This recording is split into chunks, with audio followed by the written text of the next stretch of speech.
Chapter 842. The news of the mystical silver fox quickly spread to all the sects in the Chinese cultivation world, and many cultivators began to argue fiercely. The reason for their argument was also very simple. Should they go to support the Japanese cultivation world? The reason for their opposition was very simple. The Japanese cultivation world had invaded China with the army decades ago, causing great losses to the Chinese cultivation world. They hadn't settled this account yet. Why should they help them? The reason for their affirmative attitude was also very simple. Although the Chinese cultivation world had a deep grudge against them, the mystical silver fox was the common enemy of the whole cultivation world. At this time, there should be no difference between countries, let alone between sections. Otherwise it would be self-destruction. Therefore, the most heated debate was between the younger generation of Buddhism and Taoism, such as Wei Qing and Yu Sheng. Because they were stuck in the Yangshan phase and could not break through to the Jinshan phase, every day after cultivation, they would log on to the website forum under the cultivation world to argue with others. Most of them were strongly opposed to it. The Buddhist cultivators, on the other hand, had a close relationship with the Buddhist cultivation world in Japan, so most of them had a positive and sympathetic attitude towards the Japanese cultivation world. The relationship between the Taoist cultivators and the Japanese cultivation world was thin, so the Taoist cultivators had a rather bad impression of the Japanese.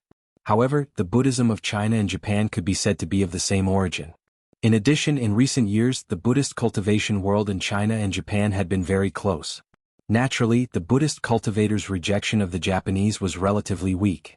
Moreover, in the eyes of many Buddhist cultivators, there was no difference between countries or races in Buddhism. In those years, Master Huigua Ali, the seventh generation of Tang Mi, foresaw the end of the Dharma ending period. Many of his Chinese disciples did not teach the true methods, but he taught all the true methods and magic treasures to a Japanese disciple who had just entered the sect for a month, Master Hirofa. Because he thought that only Hirofa could inherit his mantle, the purpose of passing on the magic treasures and true methods to him was to let Hirofa escape to Japan with Tang Mi's true methods. After that, as expected, Tang Mi completely disappeared from mainland China because of the three martial arts extermination movement. However, because Master Hongfa brought Tang Mi to Japan and then founded Jinyan Tantrism, Tang Mi continued to develop.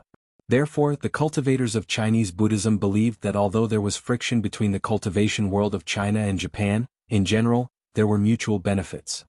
Japan inherited the Dharma of China and eventually passed it down and carried it forward. The parts of the Dharma of China that were lost could also be found in Japan. As the saying went, if China was lost, it would be the barbarians. It was also because of this that the Buddhist cultivators had selected a large number of masters early on and set out for Japan. Among them, many experts from Shiyuan Temple, Hanshan Temple, Jinshan Temple, Wutai Mountain, and Putuo Mountain had already arrived near Suyi. On the other hand, the Taoist cultivators were still arguing endlessly. Although Mount Wuhua was still a very small sect in the Chinese Taoist cultivation world, it was still a small sect, so the argument was inevitable. They were arguing fiercely with flushed faces. Some people strongly opposed going to Japan, while others thought that this was a once-in-a-lifetime opportunity and they should take the initiative to stand up for it. Song Guohua and Alba were watching from the side and did not participate. Song Guohua was a slippery person and did not want to offend either side. Alba's level of Chinese language was limited, and it was difficult for her to understand. She could only watch from the side, not knowing what these people were arguing about. While they were arguing, they suddenly heard a cold voice. "What are you arguing about?" Everyone turned their heads and saw that Ding Nan had come out of her cultivation residence. At this time she was wearing a silk gown with excellent ventilation, and the knuckles under her feet were also hand-sewn silk. Silk was the most difficult material to make into clothes of the same kind. Because the material was too soft, it could only be sewn by hand. A slightly inferior tailor would not dare to take silk work at all, because a slight mistake in the needle or a slight knife could completely destroy a piece of silk. The Yin and Yang sects of Mount Wuhua were not rich, but Song Guohua, a flatterer, still tried his best to squeeze out some money to customize such a close-fitting silk dress for Ding Nan. The style of this silk dress was similar to a Tang suit, but the clothes were embroidered with a picture of 100 birds looking up to the phoenix. It was colorful and beautiful from head to toe. Ding Nan also had a very outstanding model figure. Even if she stood next to Li Yundong, she would not be much shorter. She was wearing this silk dress, which not only showed her exquisite figure, but also set off her extraordinary temperament and outstanding. Moreover, at this time, Ding Nan had broken through to the Jinshan phase, and her self-confidence had soared. She thought that this dress was very suitable for her, especially the picture of 100 birds looking up to the phoenix, which was in line with her inner thoughts. One day she would make people like Zhou Qin crawl under her feet. In the beginning, Ding Nan only dared to play at the edge of the thunderclouds during the thunder tribulation. But as she practiced the yin and yang methods of the yin and yang sects, and it happened to be the period of waking up, the spiritual qi between heaven and earth was full. The yin and yang qi greatly increased her cultivation, causing her cultivation to soar at an astonishing speed. Although she did not break through to the thunder tribulation phase, she could already roll on the edge of the thunderclouds and withstand 1 or 2 heavenly thunders. This was not a big deal for those great masters who had long been famous, or for people like Li Yundong. But for Ding Nan, who had no identity or background and had never come into contact with cultivation before, it was already rare for her to be able to cultivate to such a level in just a few months by relying purely on opportunities and her own personal understanding. It was already a rare case in thousands of years. Ding Nan was also well aware of this. Just think about it, a year ago she was still following Zhou Qin like a follower. In the scene of the upper class she had to smile and curry favor with everyone she met. But now, she was already the leader of a sect, and her cultivation could go to heaven and earth. Those who she had to look up to in the past, now she could kill them with one finger. How could this not make her burst with confidence? When a person had strength they would have self-confidence. When these two superimposed together, they could produce a qualitative change, and the temperament of the whole person would also change greatly. Especially after Ding Nan changed her clothes, it was as if she was wearing a dragon robe, and there was a very strong aura around her. As soon as she appeared, everyone was shocked by her aura, and they couldn't help but bow and flatter her. 5 Flowers Palm Sect, the spiritual power of the gods, I am the only one in the world. They had practiced these words very well before. At this time, when Ding Nan showed the matching strength and aura, they became more fluent in their speech and there was no hindrance in their hearts. Even Alba, who was influenced by the company she kept, couldn't help but chuckle.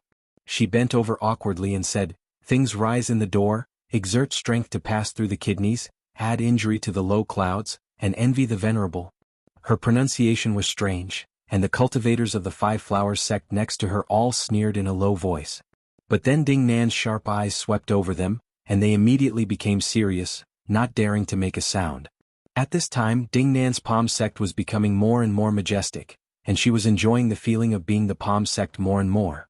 It was like taking drugs and it was difficult to get rid of them. She glanced at them majestically and said, "What are you arguing about? Don't you know that I'm cultivating in meditation?" Everyone was timid and looked at each other, not daring to speak. Only Song Guohua boldly said, "Palm sect, we're discussing whether we should go to Japan." Ding Nan frowned. What for? She had been cultivating in seclusion these days, so she naturally didn't know what had happened outside. Song Guohua told her what had happened and then said, "Palm sect, now all the sects are arguing about it. The bald donkeys of the Buddhist school have already set off. You see wheat." At this time if it were someone else he would have to discuss it with his disciples. However, Ding Nan had been suffering enough from following Zhou Qin. Now that she was finally independent she naturally wanted to act independently. She thought for a moment and thought to herself, this must be an earth-shattering battle. Although I don't know how powerful the mystical silver fox is, I have never seen it before. But since it can make so many sects in the cultivation world of the Middle Sun put down their prejudices and join hands to fight, it must be an extremely powerful opponent. Even Wang Yuanshan has gone, but I don't know, will that guy go? In Ding Nan's opinion, even if all the cultivation sects in the world went to Suyi, it would not be as good as the man named Li Yundong going to Suyi alone. If he went, she would have to go even if there were countless difficulties and dangers. Otherwise, what was the point of working so hard to get through the thunder tribulation? Wasn't it to prove herself in front of him? Besides, if he went to Suyi, Zhou Qin would also go. It was a good opportunity for her to show her spiritual power and cultivation quotient. Otherwise, if she cultivated such amazing cultivation but didn't show it in front of Li Yundong and Zhou Qin, wouldn't it be like walking in the dark in brocade clothes? Thinking of this, Ding Nan thought to herself, Li Yundong is known as the reincarnated wisdom king, and there are so many foxes under him. I think, it's hard for me to stay out of it, right? You should go. At this time Ding Nan no longer hesitated. She immediately said decisively, yes, all the cultivation sects in the world will go. How can we be absent? This is a good opportunity to prove to the cultivation world that we are the Yin-Yang sect. Her words were dignified, but in fact she only wanted to prove herself to those two people. But her disciples couldn't hear it at all. They were so excited that they couldn't control themselves. One by one they began to shout loudly. Seeing that Ding Nan had made up her mind, Song Guohua sighed in his heart. Then he cheered up and prepared for their trip to Suyi, Japan. He knew that Ding Nan was very ostentatious. This time she would also make a grand appearance. Therefore he immediately arranged for everyone to dismantle and assemble Ding Nan's 8-bearer sedan chair. Only then did they take the cumbersome luggage and surround Ding Nan, who was ready. They went down the mountain in a lively manner, as if as soon as Ding Nan appeared, the mystical silver fox would flee at the sight of the wind. Ding Nan also looked at her entourage with pride. Her heart had already flown to a distant foreign country. She was thinking about how to meet Li Yundong and how to make Zhou Qinlu's face. But she had never thought. If Li Yundong didn't go, and if they didn't defeat the mystical silver fox, what would the consequences be? Chapter 843. Dongwu City, Shantang Town. Early in the morning, Lu Yi woke up from his meditation. He was wearing a gray robe, navy blue silk pants and cloth shoes with 1,000 soles. He looked like a burly and sturdy farmer, but his eyes were deeply set with a pair of black eyes, deep and distant. When his eyes focused they were extremely penetrating. He was not handsome, but he had a strange appearance. His eyebrows were extremely long, and there was an air of wisdom between them. At this time he was slowly buttoning his clothes. Mainyang was standing quietly next to him, watching him tidy up his clothes. In her impression, although Lu Yi was a very particular person on weekdays, he was very different today. Today, Lu Yi seemed to pay special attention to every button he fastened, as if he was about to go on a long journey. Although Mainyang was used to the man in front of her appearing and disappearing like a ghost, today she felt a little sad for no reason. "Are you going on a long journey?" Mainyang couldn't help but step forward. She stretched out her hand and tidied up the wrinkles on Lu Ye's clothes, like a little wife taking care of a man who was about to go on a long journey. Lu Yi looked at the woman in front of him with gentle eyes. He suddenly smiled and said, "Mainyang, how long have you been with me?" Mainyang couldn't help but roll her eyes at Lu Yi and said angrily, "You still have the nerve to say that? You suddenly appeared to save me and then you disappeared again. This time you disappeared for more than 10 years. Don't you know that I wanted to follow you back then?" Lu Yi smiled. The cunning former fox Zen master's smile was particularly warm at this time. He reached out his hand and stroked Mainyang's black hair. "You saved me first back then." Mainyang's eyes flashed. She couldn't help but think of the time when she was playing in the mountains when she was a child. She accidentally saved a seriously injured silver fox, but she didn't expect that it turned out to be a fox spirit. One day when she was playing in the mountains and almost fell off a cliff, this fox spirit appeared and saved her life. Mainyang smiled softly and said, "Yes, you should have taken me with you back then.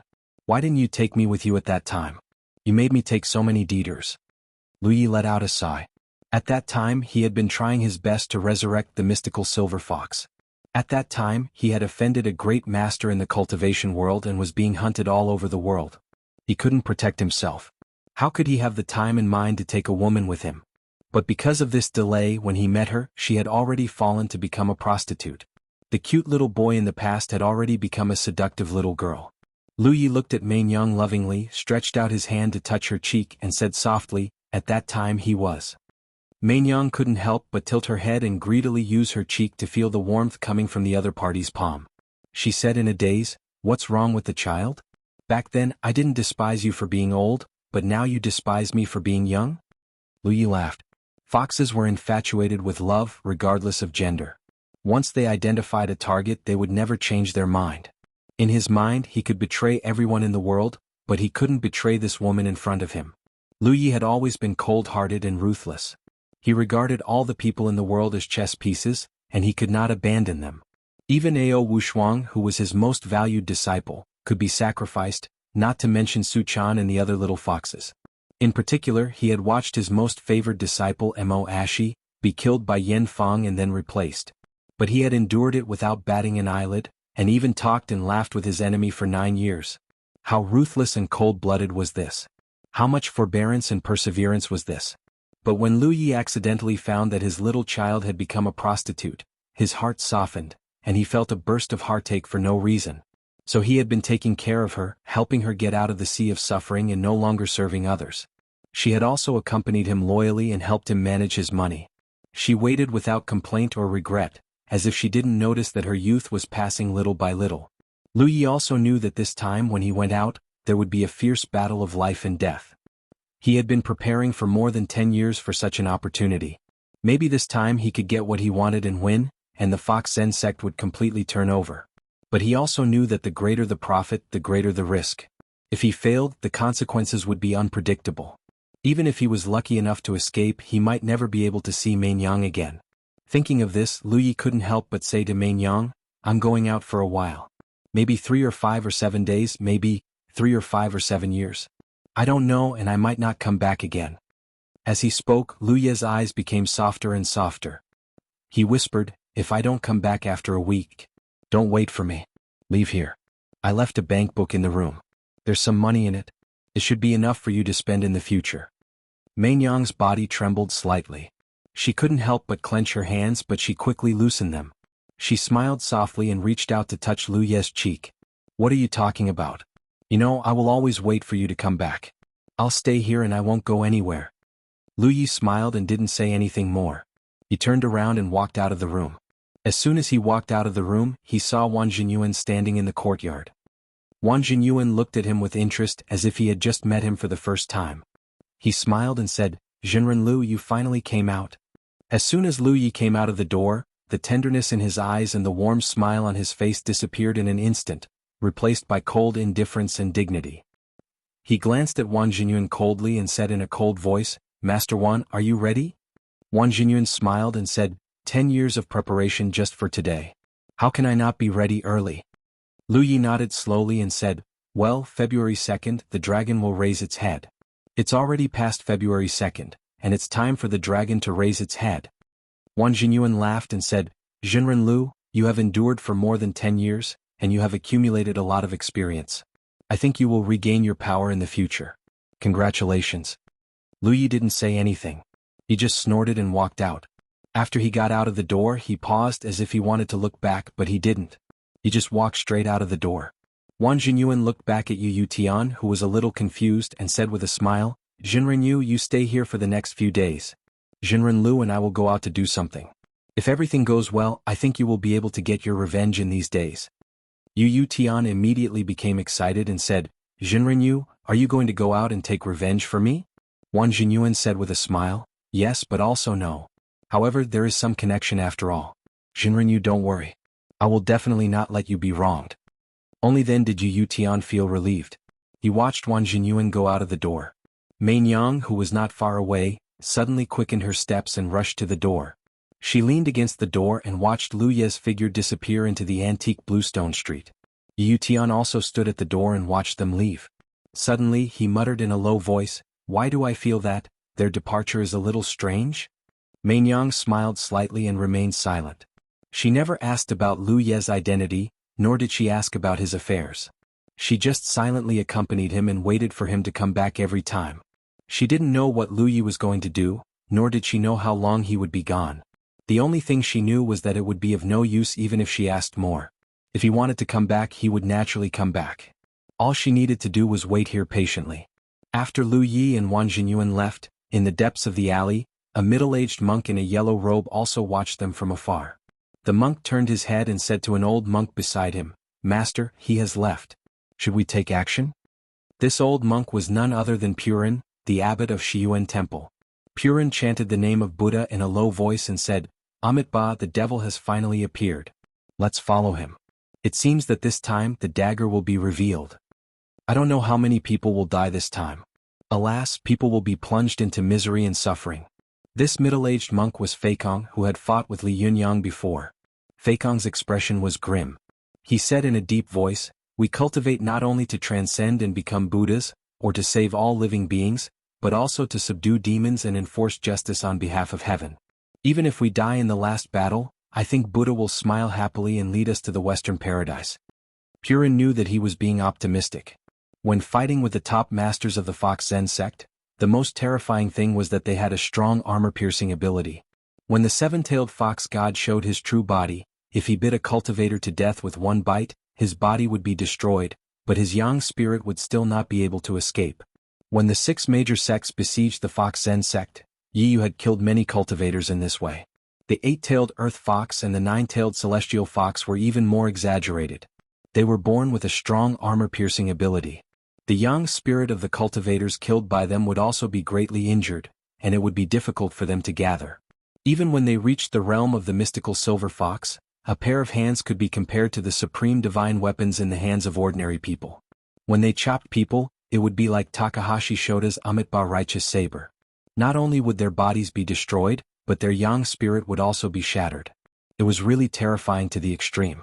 It was terrifying to think about fighting against such a demon. Purin's heart was heavy. He didn't know how many of the monks in Shiyuan Temple, Jinshan Temple, and the others who had been preparing for many years would be able to return to their homeland. After Feikong finished speaking, his eyes fell on Meng Yang, who was looking at them in the distance. He suddenly said, "Master, should we arrest her?" He glanced at Purin tentatively, implying that he would use this woman to threaten Lu Yi. Purin put his palms together and said slowly, "Amitabha, she is just a poor woman. Let her go." Feikong didn't take it seriously, but he still lowered his head and said, "Yes, Abbot." Purin took a deep look at him and said, "Let's go. Your brothers are waiting. Our old friends are also waiting for us." After that, the two of them, one after the other, quickly disappeared in the streets of Shantang 7 miles. At this time, almost all the masters of the cultivation sects in the mainland of China had come out. The heroes of Nazuno in Takagi Prefecture, Japan, had gathered. Chapter 844. 2 days later, Nishino in Japan had become very lively. It was the first time that so many cultivation masters had gathered in this place since the earth-shattering war against the demons 900 years ago. Although the Japanese cultivation world had repeatedly kept a low profile and concealed it, with so many cultivators rushing to the same place, the common people might not be aware of it, but it was absolutely impossible for the high-level officials not to notice it.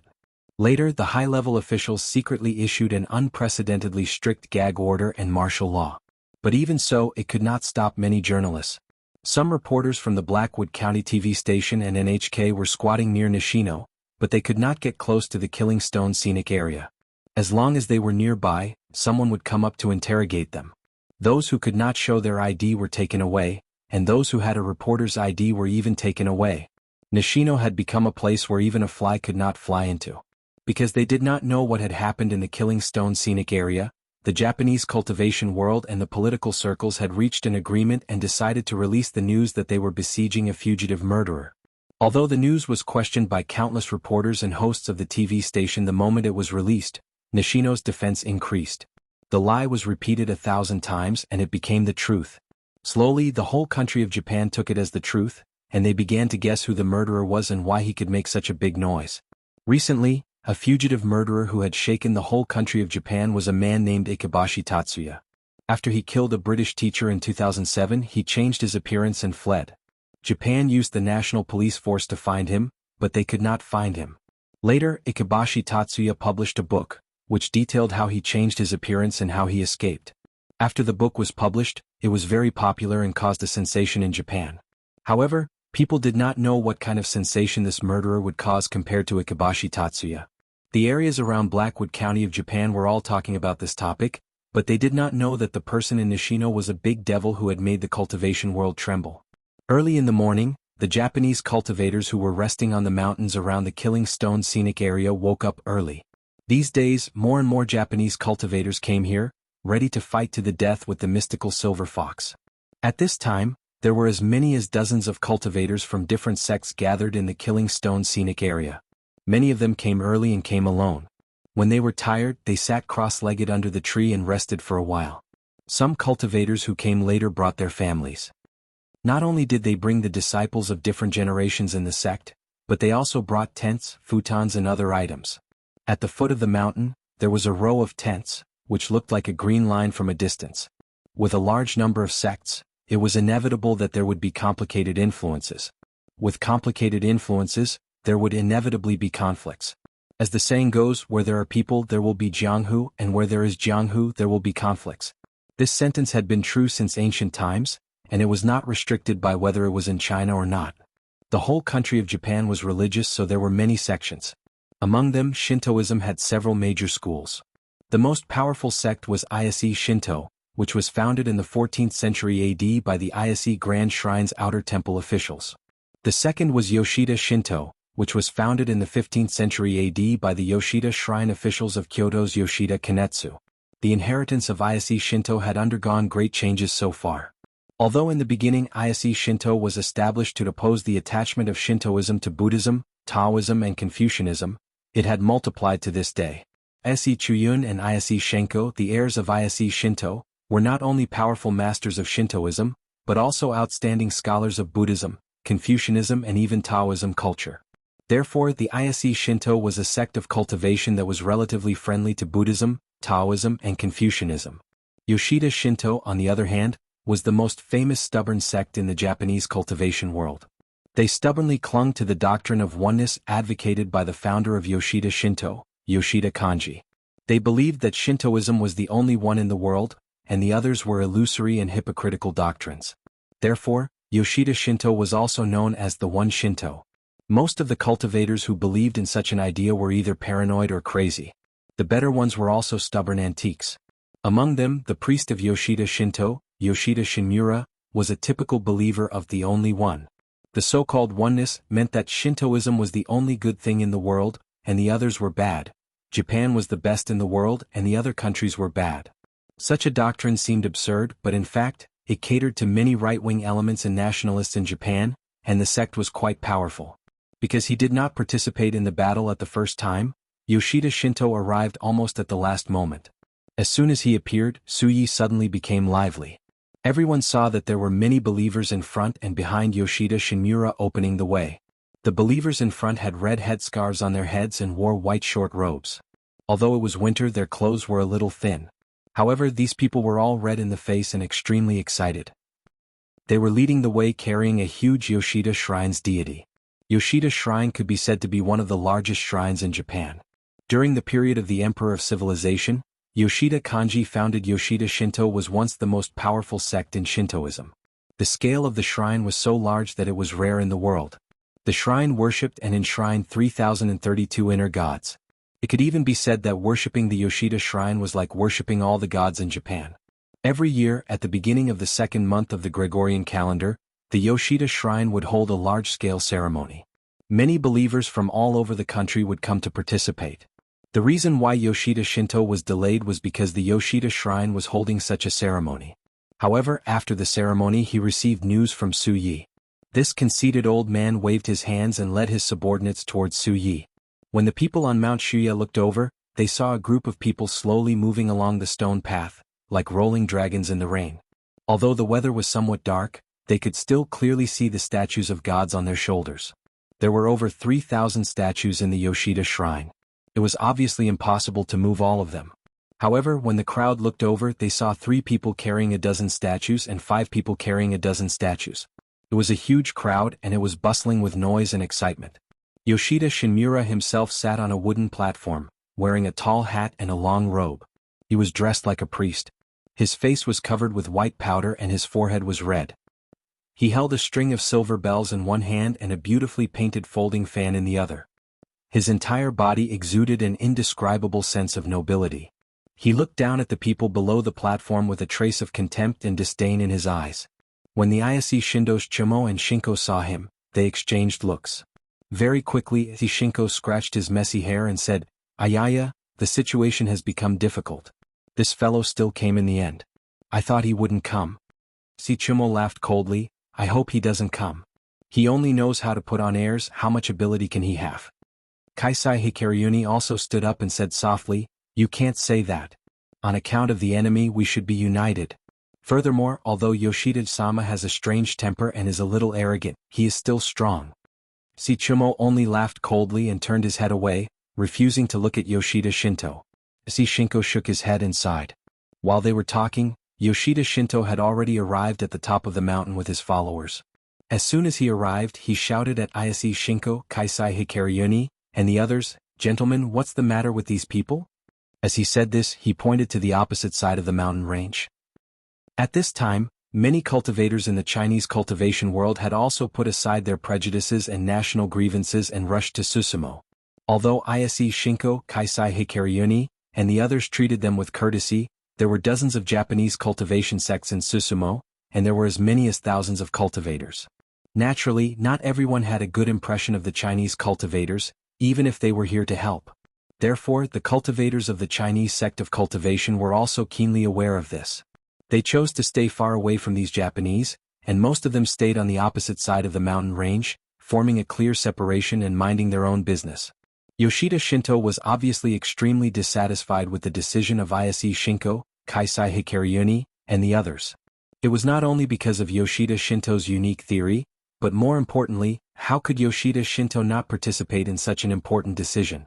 Shinko looked at Yoshida Shinto and scolded him in his heart, "You old bastard. You didn't come to Mount Koya and Mount Longhu before. Now that you can't avoid it, you've come to question our decision. You're really hateful."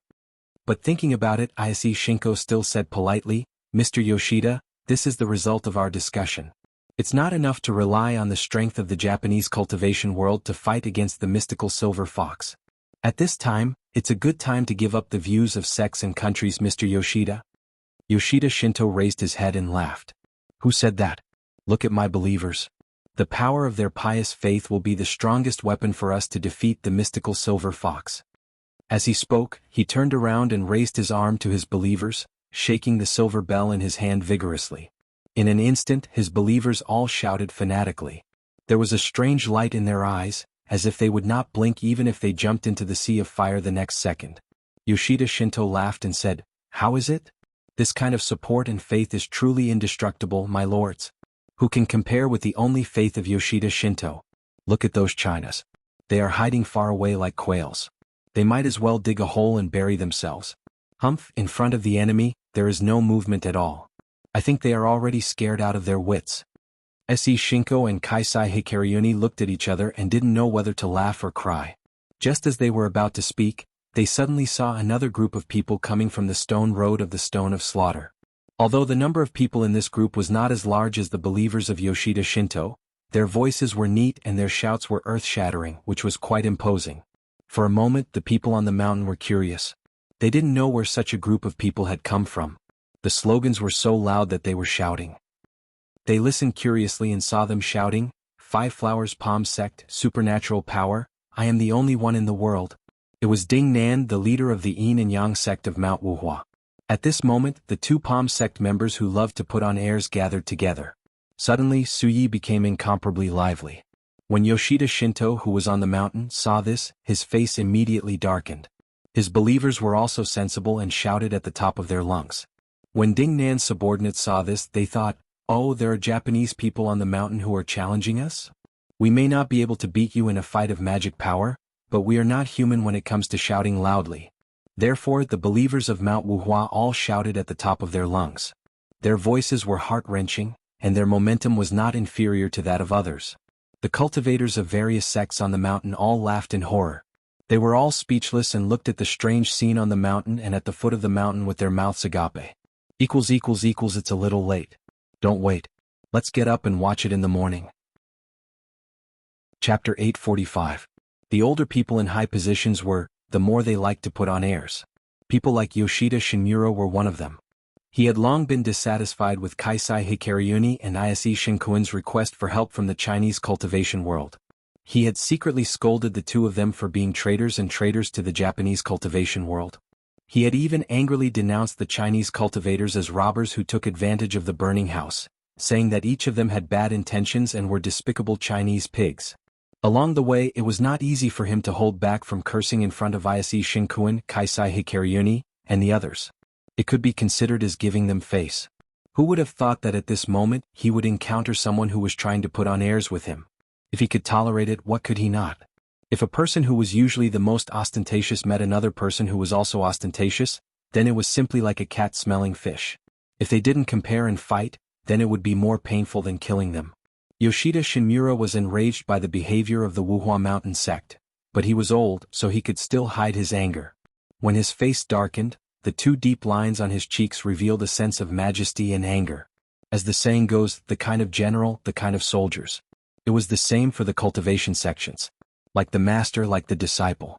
When Yoshida Shinmuro became angry, his men became more and more frightened, and their shouts became louder. Ding Nan of the Wuhua mountain sect was a person who would not lose even if she lost. Although she did not understand Japanese, she could hear the strong provocation in the other party's tone and voice. Ding Nan raised her eyebrows, and a trace of ridicule flowed out from the corner of her mouth. Song Guohua, who was beside her, was extremely adept at reading people. When he saw the movement of Ding Nan's eyebrows, he immediately understood her meaning. He immediately led his subordinates to shout themselves hoarse as they fought on the mountain once more. Their battle was like a battle on top of a mountain, with shouts ringing out. Neither side knew what the other was shouting, and in the end their voices were so loud that they didn't even know what they were shouting. They only knew that they had to overwhelm the other with their voices, or else they would lose face and dignity. All the sects in the Japanese cultivation world looked at each other. They wanted to dissuade him, but they did not know what to say to the stubborn old man. Meanwhile, the Chinese cultivators on the other side of the mountain also did not know whether to laugh or cry. An old man of the Chuanjian dragon sect with white eyebrows and a beard spoke in Shandong dialect. He asked Du Fei with a puzzled expression, "Little Du, which sect is that at the foot of the mountain? Why haven't I seen this sect before? What are they shouting about?" This old man was a senior member of Chuanjian dragon sect. His name was Zhou Fachang, and his Taoist title was Yuan Yang Jinren. He was a little older than Zhang Zhishuan. In the sect, even the leader of dragon sect had to greet him respectfully. As soon as he asked this question, Du Fei, who was in charge of almost all the external affairs of Chuanjian dragon sect and had great power, had to bow respectfully and say, "Grandmaster, this is the Yin Yang sect of Mount Wuhua." Zhou Fachang could not help but feel surprised. He reached out and pulled his beard, looking as if he had seen a ghost. "The leader of their sect is Zheng Yuan, isn't it?" Zheng Yuan didn't do this before. Zhou Fachang was already very old and much older than Zhang Zhishuan. He was now 138 years old. Although Zheng Yuan was also an old man in his 50s or 60s, when he stood in front of Zhou Fachang, he really looked like a tender baby. There were two thunder tribulations in Chuanjian dragon sect. One was the leader of Chuanjian dragon sect, and the other was the only remaining senior member, Zhou Fachang. At present they were here to conquer the mystical silver fox. Because they were abroad, it was not suitable for the leader of Chuanjian dragon sect to come. Moreover, Chuanjian dragon sect was a very powerful sect in China. Once the leader of Chuanjian dragon sect moved, it would be very eye-catching. It was difficult for him to keep a low profile. As soon as Zhou Fachang arrived, with his seniority and cultivation, the cultivators of all sects in China all greeted him with courtesy. They faintly respected him and obeyed his orders.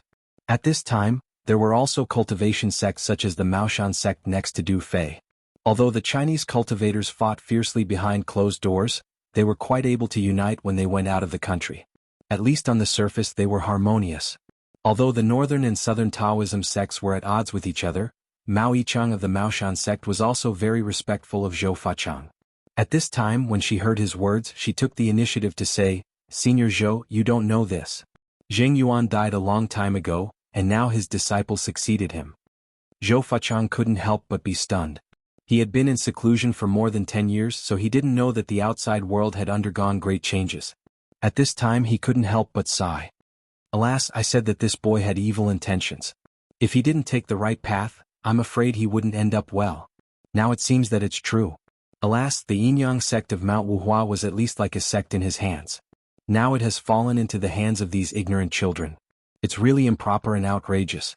Most of the old people were more traditional. Seeing that the noise at the foot of the mountain was really outrageous, Zhou Fachang couldn't stand it anymore. He turned to Du Fei and said, "Little Du, hurry down and tell them to stop quarreling. What are they doing? They're not shouting at the market. They've disgraced themselves in country art, don't they feel ashamed?" Du Fei also had the same intention. After responding, he immediately leaped up and came in front of Ding Nan and the others, trying to persuade them in every possible way. Although Ding Nan was stubborn and hot-tempered, she was not an unreasonable person. Originally, she just wanted to fight with these Japanese and she had no other intentions. Moreover, at this time her subordinates were few in number. After shouting for a while, their throats were sore like broken gongs, and their voices were hoarse and unpleasant. Their momentum was greatly weakened. At this time, when she heard Du Fei say so, she took the opportunity to roll on the slope and quit while she was ahead. However, she still had to say some polite words. Ding Nan said to Du Fei, "Jinren Du, I stopped because of the Chuanjian dragon sect, not because I'm afraid of these Japanese." Du Fei didn't know whether to laugh or cry. Seeing that the beautiful and tall Mount Wuhua sect in front of him was so proud, he said repeatedly, Yes, sect leader LV is young and promising. Of course, I won't lower myself to the same level as these Japanese. When Ding Nan heard him call her sect leader LV, she knew that the cultivation world still regarded her as Zheng Yuan's disciple, LV Fengping. Her face didn't change. She smiled slightly and said, Jinren Du, let's go. Du Fei led her to the top of the mountain where the Chinese cultivators were gathered. As soon as they reached the top of the mountain, she saw an old man with white hair and a ruddy complexion standing in the middle of the crowd. He was looking at her with a pair of bright eyes. When her eyes met the old man's, her heart immediately skipped a beat, as if she had been hammered by someone. The shock made her a little restless. After Ding Nan's cultivation had been successful, she had become extremely conceited. She really had the impression of looking down on the world and the cultivators in the world. At this time when she met Zhou Fachang, she was immediately shocked by his ordinary gaze. This made her feel very shocked and she thought, who is this person? How can he be so powerful? I wonder who is more powerful, Li Yundong or him? Ding Nan cultivated the yin and yang qi of heaven and earth, so her aura was integrated with everything in the world. It was difficult to detect the strength of her aura. Zhou Fachang couldn't see it from afar. He only felt that this little girl was acting recklessly and losing the face of the Chinese cultivation world for the sake of showing off. He wanted to give her a show of strength, but when he tested her, he found that Ding Nan's eyes were not only sharp, but also not at a disadvantage under his stare. She even seemed to be fighting back. Zhou Fachang was shocked. He hurriedly stepped forward and couldn't help asking, "What's your name? Is your master Zheng Yuan?" At this time, Du Fei was also introducing Zhou Fachang's identity and origin to Ding Nan in a low voice. Ding Nan's heart skipped a beat. She bowed to Zhou Fachang and said, "I'm the sect leader of the Yin and Yang sect of Mount Wuhua. Nice to meet you, Senior Zhou." Ding Nan was very cunning. She wanted to recover her real name one day and hold her head high. Therefore, she deliberately hid her name so as not to leave something to talk about in the future. Zhou Fachang didn't know what she was thinking. He just stared at her with wide eyes and an incredulous look on his face. "Little girl, how old are you? Are you really Zheng Yuan's disciple?" Ding Nan smiled slightly and said, "Senior Zhou, I just turned 20. Zheng Yuan is indeed my master." According to the habits and etiquette of cultivators, it was extremely impolite to call one's master by his name on such a formal occasion. Although some of the cultivators nearby frowned secretly, they didn't delve into this detail because it was unusual. Zhou Fachang's cultivation was extremely high, and he only had eyes for all things in the world. Naturally, he would not pay attention to the little thoughts of these people in the ghost domain. He pulled his beard hard and sighed, "Amazing, really amazing. At such a young age he has already cultivated to the Jinshin phase. It's really commendable." Mao Yichang, who was standing to one side, couldn't help but say unhappily, "What's so special about that?" Zhou Fachang looked back at her and shook his head. "You are an inner disciple and you have been indoctrinated since you were a child. The little girl in front of you obviously became a monk halfway through. The difference in cultivation conditions is like heaven and earth. How can you compare?" Mao Yichang was proud and arrogant. Even though she had suffered a setback in Mount Longhu, she had only fought with her opponent and had not hurt her self-confidence. When she heard Zhou Fachang's words in public, she suddenly blushed and looked at Ding Nan angrily. "Why can't I compare? I don't believe that a monk halfway through becoming a monk can be better than me. As the saying goes, different elements attract, similar elements repel. Wanting two proud and arrogant, beautiful and powerful women to peacefully coexist together, that is as difficult as ascending to heaven." Ding Nan had been with Zhou Qin for a long time, and she had always been suppressed by her to the point of feeling inferior. At this time when she turned over, this inferiority complex had turned into conceit and even arrogance, so that she was also a person who couldn't stand it. Ding Nan suddenly raised her eyebrows and said with a faint smile, "I'm a monk halfway through, of course. I can't compare with this righteous younger sister. However, it's easy to say who is stronger and who is weaker. Won't you know after a fight?" Her words were like throwing a fire into a pot of oil, immediately arousing Mao Yichang's arrogance. She immediately jumped out and sneered. "Well, today let me have a taste of the Yin and Yang sects of Mount Wuhua." At this time, the cultivators of all sects in the Chinese cultivation world were in a panic. What was going on? The mystical silver fox hadn't made a move yet, and they were going to fight among themselves? No way. At this time, in the hotel near the Killing Stone scenic area, the mystical silver fox was lying leisurely under the eaves of the wooden corridor and sleeping. At this time it was raining heavily. The rain fell on the roof of the black-tiled house, flowed down the slope and gathered in the groove of the eaves. It was like a row of pearls that kept falling, which was very beautiful. The mystical silver fox was lying behind the bead curtain, resting lazily.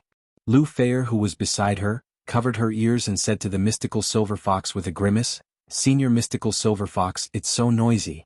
How can you fall asleep?"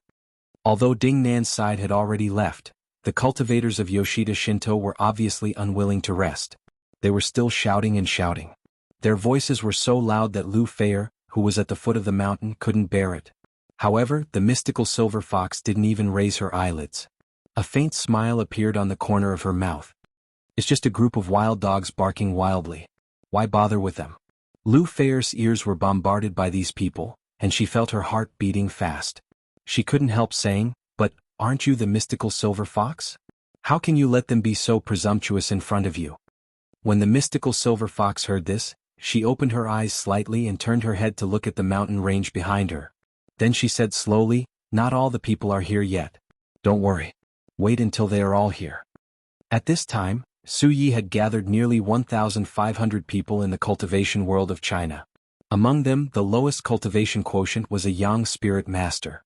In front of such a large group of cultivators, ordinary people would be scared to the point that their feet would go soft. However, the mystical silver fox treated them as if they were nothing. It seemed that as long as she made a move, these people would immediately turn into ashes. But she had confidence, but Lu Feier didn't.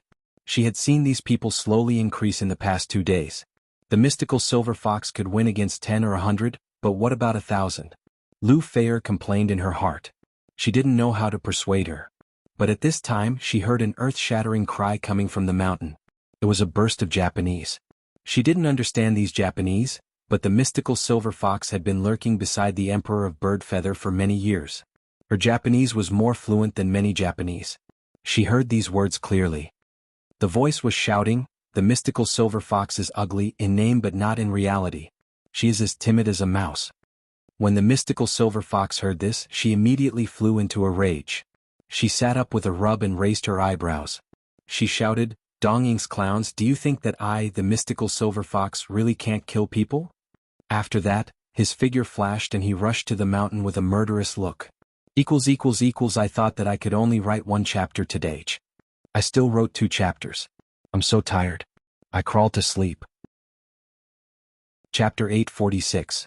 While the Chinese cultivation world was having internal strife, the Japanese cultivation world was also on the verge of internal strife. The relationship between the sects in the Japanese cultivation world was more complicated than that of the Chinese cultivation world. Many sects could not coexist with each other. It could even be said that the cultivators of the 2 sects could not exist on the same planet at the same time. Once they met, something would definitely happen. Yoshida Shimura's domineering attitude made many Japanese cultivators very dissatisfied. Although Yoshida Shinto was quite powerful, there were also many powerful sects in Shinto. Among them, Yoshikawa Shinto and Suka Shinto were famous Shinto sects in Japan. These 2 major Shinto sects were deeply influenced by Zhu Shi's Neo-Confucianism in the Song dynasty. The founder of Yoshikawa Shinto, Yoshikawa Ueji, first studied under Ise Shinto, then under Yoshida Shinto. Finally, he absorbed Zhu Shi's Neo-Confucianism and founded Yoshikawa Shinto. Therefore, it was also called Neo-Confucianism Shinto. Another Shinto sect that was also influenced by Zhu Shi's Neo-Confucianism was similar to Yoshikawa Shinto. The founder, Yamazaki Saito, first became a monk, then returned to the secular world and became a Confucian. Like Yoshikawa Yuzu, he studied under Ise Shinto and Yoshida Shinto. Finally, he absorbed the ideas of Zhu Shi's Neo-Confucianism and founded Shinto. Both sects preached that the way of the monarch and his subjects is unchangeable. Respect the emperor, loyalty to the monarch, and righteousness.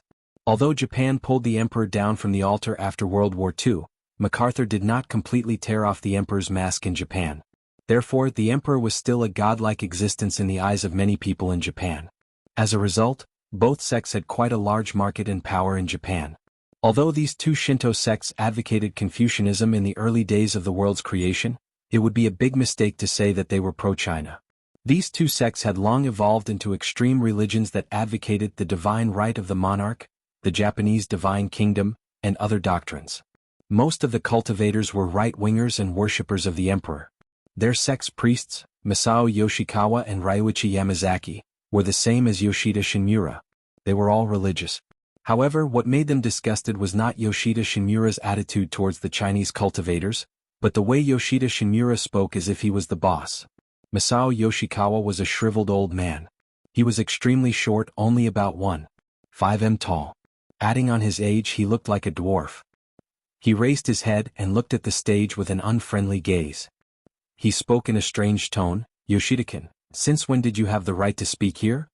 Yamazaki Ryuichi also had a dark expression as he spoke. What an imposing manner. Is the Yoshida Shinto only left with this display? The two of them represented an extremely large power in the Japanese Shinto. If they were to speak with one another, even Ise Shinguang and Ise Izumo would not dare to look down on them. However, Yoshida Shinmura glanced at them condescendingly, and threw his head back and laughed. "Little brats, Yoshida Shinto and Chuka Shinto dare to be presumptuous in front of our Yoshida Shinto. 300 years ago, the founder of your sect was still a student of our Yoshida Shinto sect." As he spoke, he looked around and laughed loudly. His expression was disdainful and insufferably arrogant. The sect placed great importance on the relationship between master and disciple. Could be said that a teacher for a day is a father for life. In a sect like the Shinto that was extremely particular about ethics, the relationship between master and disciple was extremely important.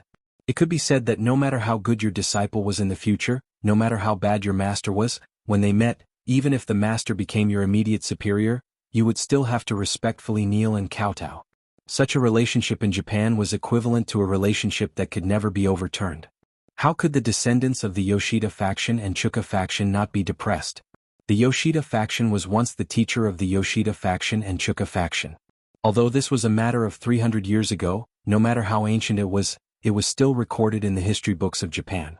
No one could change it. And this matter had always been the most taboo matter for the Yoshida faction and Chuka faction. If the great priest of the Yoshida faction was a great cultivator of virtue and prestige, it was not that they could not respectfully prostrate themselves. But with the face of Yoshida Shinmura, prostrate themselves on the ground and kowtow to him? They might as well commit seppuku. Because of this, everyone was aware of this point. But everyone was very careful to avoid this matter, and did their best not to provoke them.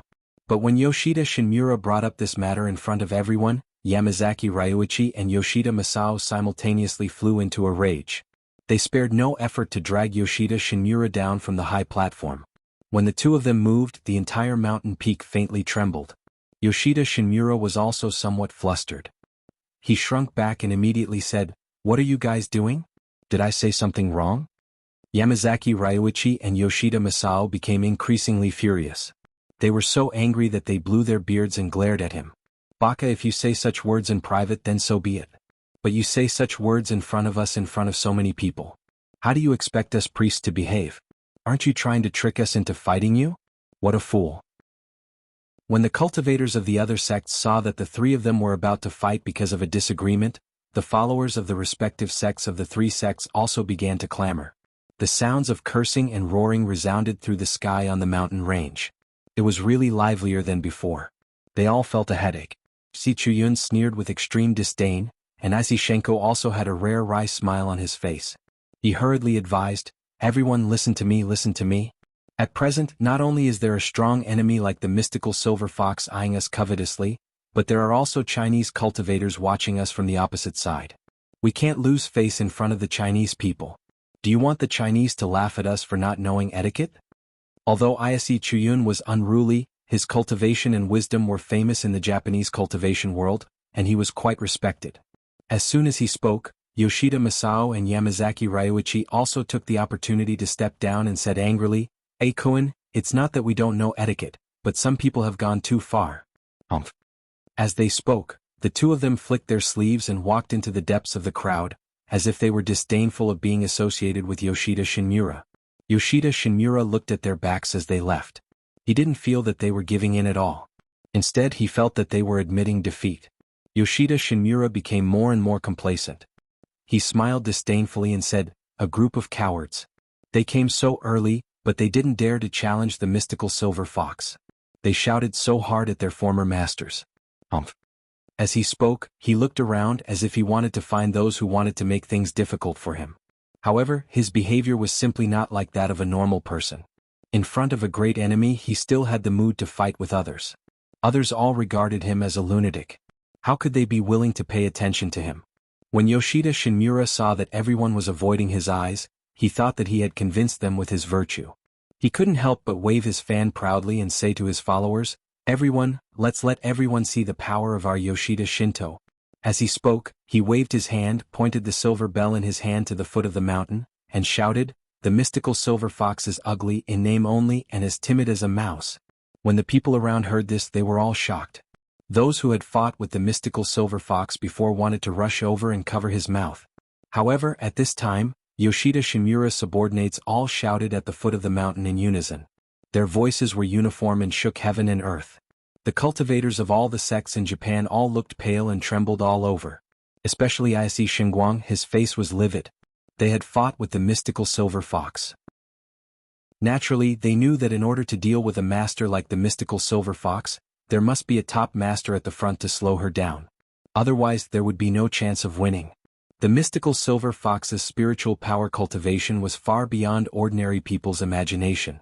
Such a quality advantage was far from being offset by the quantity advantage. Before that, Tachibana Wakako and Abe Naoto had also called to tell them that they had successfully invited Wang Yuanshan. Therefore, they had been waiting for Wang Yuanshan's arrival these days. As soon as he arrived, they would besiege the mystical silver fox. However, Yoshida Shinmura's whims suddenly put their preparations in danger of collapse. When Yoshida Shinmura saw that everyone was like petrified wax, he thought that they were shocked by his momentum. He laughed proudly, waved the folding fan in his hand, pointed to a lush green pine on the top of the mountain, and said, "Everyone, let's go there to rest. Later, watch me fight with the mystical silver fox." This pine tree was extremely dense. Even in a thunderstorm, there was almost no rain. It was an excellent place to hide from the rain. Moreover, this place had a wide field of view and one could almost see everything around them. Therefore, Yoshida Shinmura took over the nest the moment he arrived. He didn't care if there were people there. He directly ordered his subordinates to carry him over. Yoshida Shinmura saw that his men were cursing, but he didn't see any reaction from the mystical silver fox. At this time, the masters of all the major sects in Japan had gathered here for a few days, but there was no movement. As soon as he arrived, he suppressed the mystical silver fox, which made him extremely proud. He sat under the pine tree, fanning himself as he looked around. He was truly immensely proud of himself. But just when he was complacent, a figure suddenly flew out from the foot of the mountain and appeared in front of the mountain in an instant. Although this person was slim and exquisite, the 7 golden fox tails dancing wildly behind her immediately scared the people on the mountain and made them shout, "Mystical silver fox! It's the mystical silver fox!" All of a sudden there was a commotion on the mountain. The cultivators of all the sects in Japan were as if they were facing a formidable enemy. All of them were extremely nervous. Yoshida Shinmura's whole body shook, and then his whole body tensed up. Although he was arrogant, he was not a complete fool. Since he dared to take the initiative to provoke the mystical silver fox, he must have some strength. Yoshida Shinmura hid one hand in his sleeve and held a string of talismans. They were the Amaterasu sun-breaking talisman, golden light evil talisman, pure purification talisman, and other powerful Shintoism talismans. Moreover, the high platform he was sitting cross-legged on had a hidden magic circle. The reason why he had been doing this and refused to come down from the platform was that he wanted to use his body to cover this mobile magic circle. The strength of this magic circle was that it could double his spiritual power and the power of the talismans in his hand. Although the power of each talisman was amazing, it was not enough to kill the mystical silver fox. But if it was enhanced by the magic circle, it might not be so. Yoshida Shinmura's wishful thinking was not bad. He used the method of control to control the mystical silver fox. He was so nervous that his hands hidden in his sleeves were trembling. He knew that he only had one chance. As long as the mystical silver fox fell into his trap, he would be able to kill the mystical silver fox by himself. This would be a great feat that even Abe Taiko could not do. And he, Yoshida Shinmura, would become the greatest cultivator in the history of Japan and be recorded in history forever. I'm so tired that I can't even open my eyes. There's only one more time today. I'll make up for it tomorrow. Don't wait. Chapter 847. Yoshida Shinmura's plan could be said to be a complete deception. If he met anyone else here, he would probably fall into the trap. At this time, everyone indeed regarded him as a lunatic. Who would have thought that under his arrogant appearance, there was such a sinister intention? However, it was a pity that Yoshida Shinmura's opponent was not an ordinary person. He was facing the mystical silver fox, a big devil who had fought more times than ordinary people had eaten. The mystical silver fox stopped in midair with a face full of anger. Just as she was about to pounce on Yoshida Shinmura, she suddenly felt that an extremely terrible danger seemed to be coming at her. This was the unique feeling of a cultivator who had reached the top level of cultivation. Sometimes an ordinary person could be alert to the coming crisis, let alone some people who had undergone special cultivation. Shang Yunxiang, the master of Xingyi, had such an ability. Not only could he foresee danger, but when he was sleeping he would wake up immediately if someone else looked at him. Li Zhongshuan, the author of the book The Past Martial Arts World, had once cultivated under Shang Yunxiang's door. When he heard that he had this strange ability, he didn't believe it. He had tried it himself. When he passed by the door of his room, he quickly took a look at Shang Yunxiang, who was taking a nap. At this time, Shang Yunxiang, who had his back to Li Zhongshuan, immediately woke up.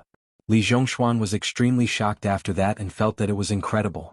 After asking Shang Yunxiang said casually, "We practice kung fu and we practice this kind of ability." The martial arts world was the closest to the cultivation world.